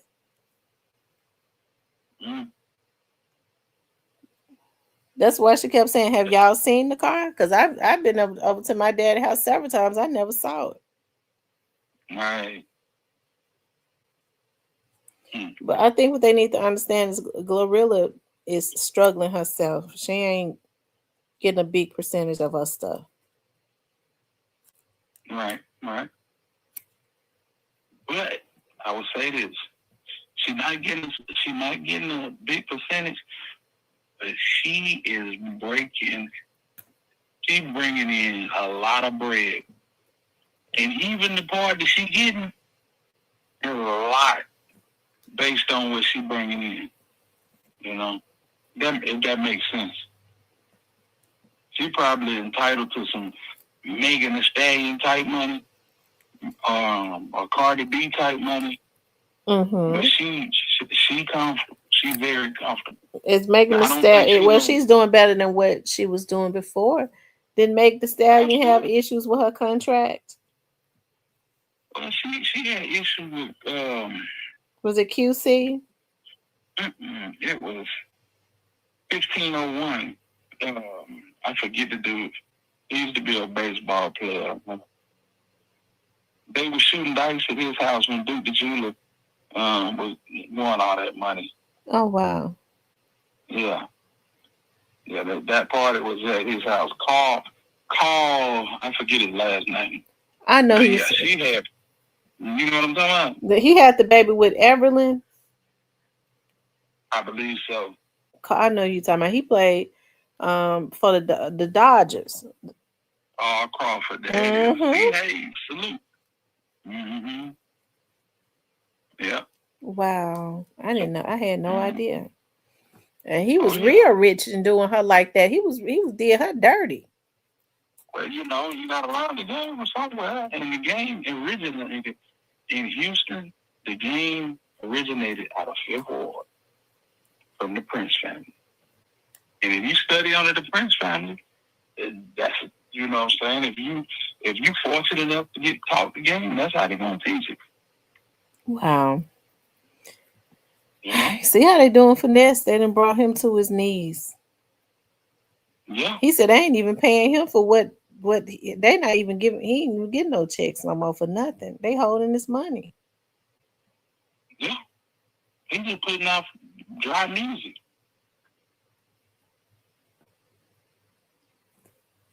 Them folks ain't studying. Jay Prince, the old man, Atlantic, they done shelved him. And that's crazy. I would be at my wit's end too. I can't even lie. Because he ain't getting no checks, what he got gonna dry up. He got to live. Cause look like he living over there with Sugar Mama right now. Yeah. Yep. That road money, it coming and go. You know what I'm saying? When he put that video, and a lot of people didn't notice this, but when he dropped that video of Glorilla's sister getting jumped by that dude, he got a text message. And they said they'd be willing to pay $12,000. That was a promoter. Did he take it? I don't know. When it flashed on his phone, he got it out of the way real quick. So I went back and watched it and paused it. The promoter. You getting 12 a show? When at one point in time you were getting like 60? Wow. That's crazy.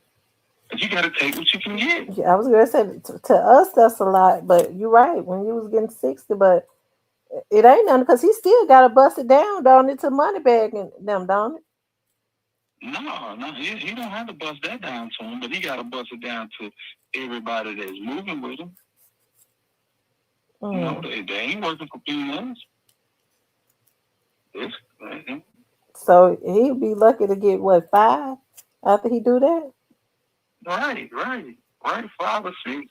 You got to have a DJ and all of that, don't it? Yeah. So it's like, damn.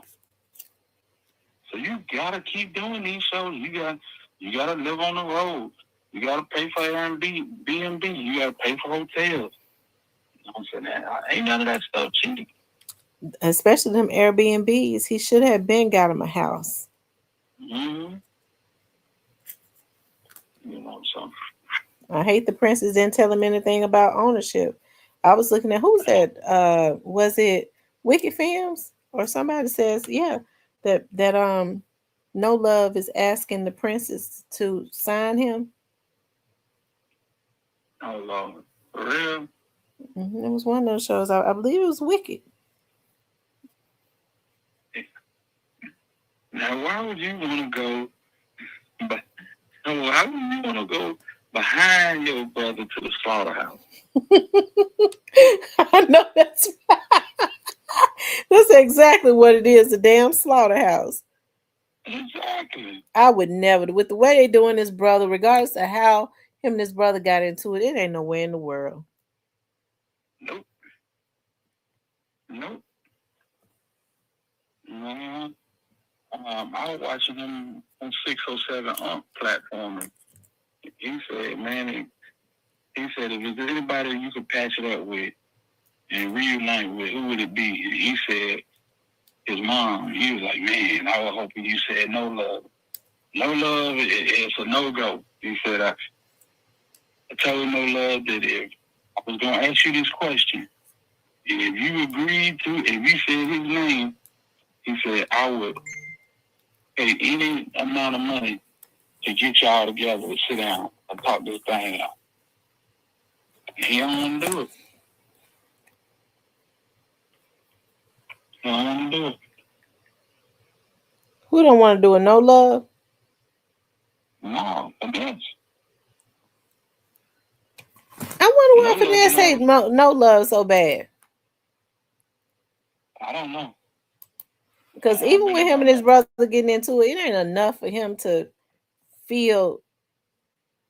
I wasn't there, but I don't think it's enough. Yeah, No Love said that basically when he seen that live with Finesse breaking down crying, you know what I'm saying? He said, man, bump that nigga and tried to go to sleep. And he said, man, halfway through his sleep, he woke up in the middle of the night and he started crying too. You know what I'm saying? He just got a heart for his brother. And I don't know what the hell happened between them two. But I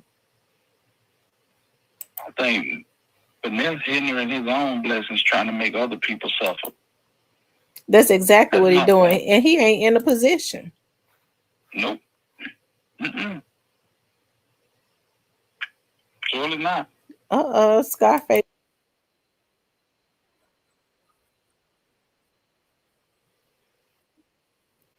She said first time in Miami. They done booked off to come to Miami to do a walkthrough on Valentine's Day. Oh, Lord.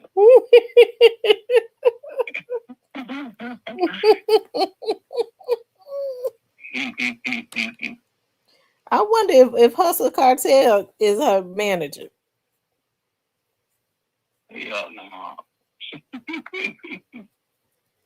Because I seen him in her comments. Oh, yeah?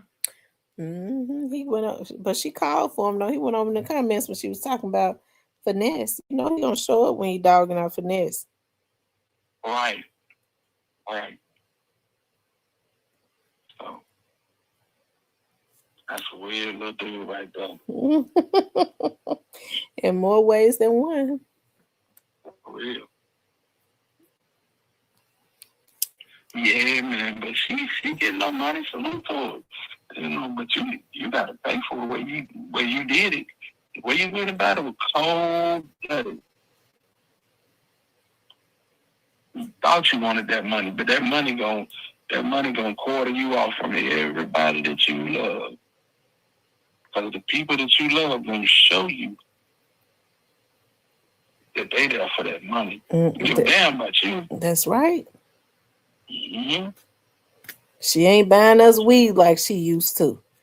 Man, bruh, Mm-hmm. she could have had them folks to book us a flight too, bruh. Mm-hmm. Them the same niggas that she been smoking weed with. And they send them, man, we been 4 years, your sister been on, it ain't broke you off, nothing. Actually, they pushed her in front of that camera. Mm-hmm. You know how that shit work. Mm-hmm. Man, she ain't gave you nothing. She didn't even tell your mama no real, man. You said it. Man, you better than me. I said something. Next thing you know. Well, feelings gonna start getting hurt because see, these promoters is not gonna let the whole. They're not gonna pay for the whole entourage to be traveling. No. So somebody gonna have to be left behind. That's when the issues gonna come in. Right. She gonna get a taste of her own medicine, and it's gonna get old quick. It's gonna get old very quick. But Miss T, I just wanted to holler at you for a minute, man. See what's going on. They got me on flex right now, so that it really done mess my whole little groove up. But we'll be back soon. Okay. When you get the opportunity, go over there and look at Justice for Dog did a video. I think I'm gonna have to go and look at it again because I was kind of walking around. I did play it, but I did a review on it. I didn't do a review on how I really wanted to because I was up getting ready for work this morning. So. Yeah, I saw some of it this morning. A lot of folks like it. Yeah, a lot of people. Because I saw OG Jacario in his comments. He's probably gonna do.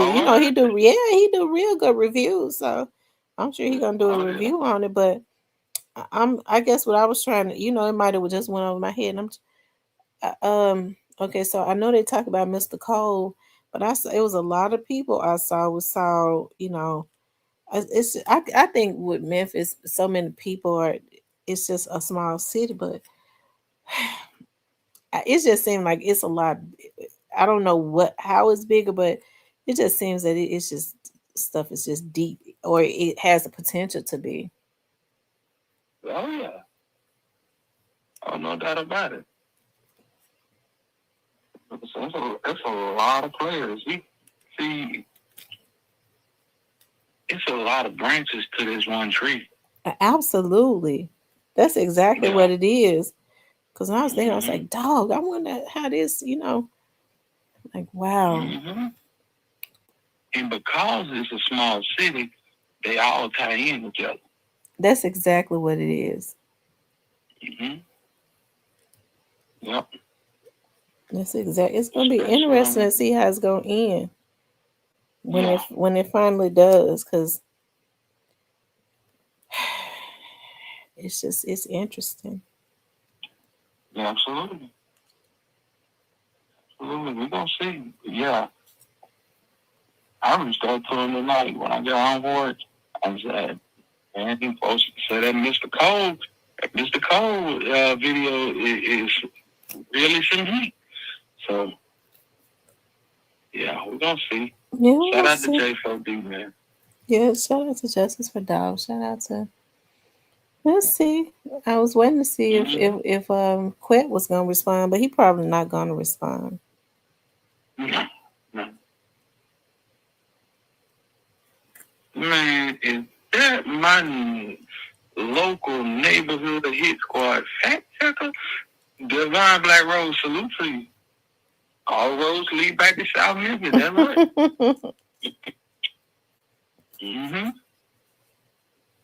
Yes, indeed. I just don't see how it can end good. I don't.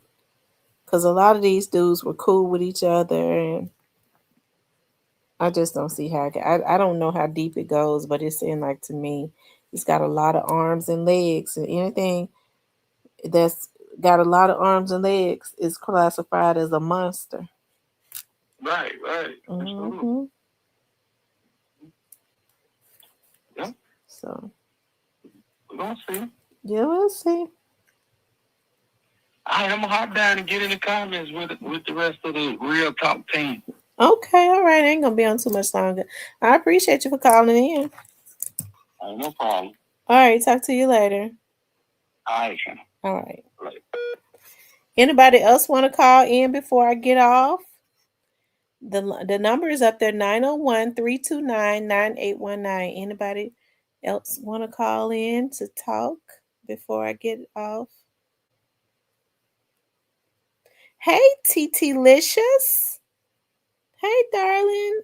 I ain't seen you in here in a long time.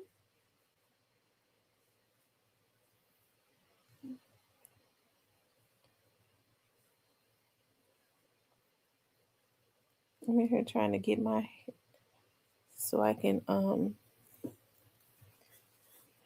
wash and treat my own hair.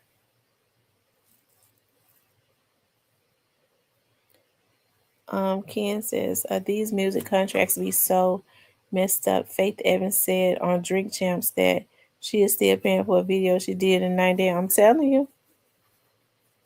I'm telling you.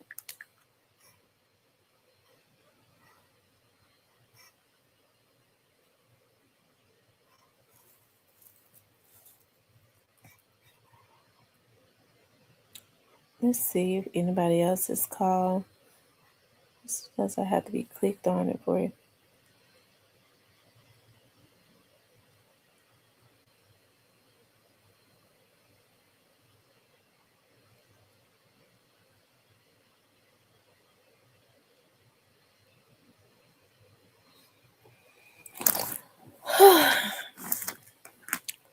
Anyways, you guys, I'm having a hard time getting a piece of cutting a piece of this hair out. She got it so tight.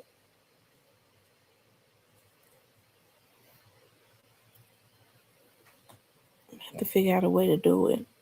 Anyways, you all, I appreciate y'all for tuning in. I'm gonna get off of here. I want y'all to have a really good night. Let's say a prayer before we get off, dear God.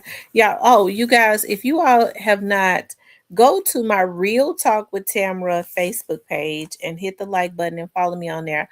Also, I got pinned up there my praying line. We get on every morning from 7 a.m. to 7:15 p.m. And like I said, what we've been doing is praying for prosperity. And I told y'all, it seems like every day something has, like, there's been prosperity. And we've been praying for healing. So we're on every morning from for up to 15 minutes. Like, it's prayer on the go. And the name of the prayer line is Strength for Today. I think we all be needing strength for each and every day. So I get up every morning and meditate and ask God to give me a scripture. But like for the rest of the remainder of this month, we've been reading, doing the scripture for um, prosperity and the scripture for healing for the body, right? And so I really appreciate you all for getting on with me tonight and kind of hanging out with me. I appreciate that a lot. Dear God, I just ask you to touch each and every one. First, God, dear God, we come to you right now in the mighty name of Jesus. First, God, I ask that you forgive us of all of our sins, all the seen and unseen, all the known and unknown. Dear God, I ask that you touch everyone that was on this live tonight, each and every one of us. Keep us safe, keep our families safe. No weapon formed against any of us shall prosper. Anything that rises up against us will be condemned. Any lying tongues, any evil eyes, any spells, any curses that was spoken out against any of us in this live, we reverse every curse and send it back to the sender, and may it manifest in their very own lives in less than 30 days. Okay. I love you all. Make sure y'all pray when y'all get off of here. I pray for traveling grace for those of us that have to get up and go to work. May we all return home to our families safe just as we left each and every single day. Okay. I love y'all. I'll talk with you all later.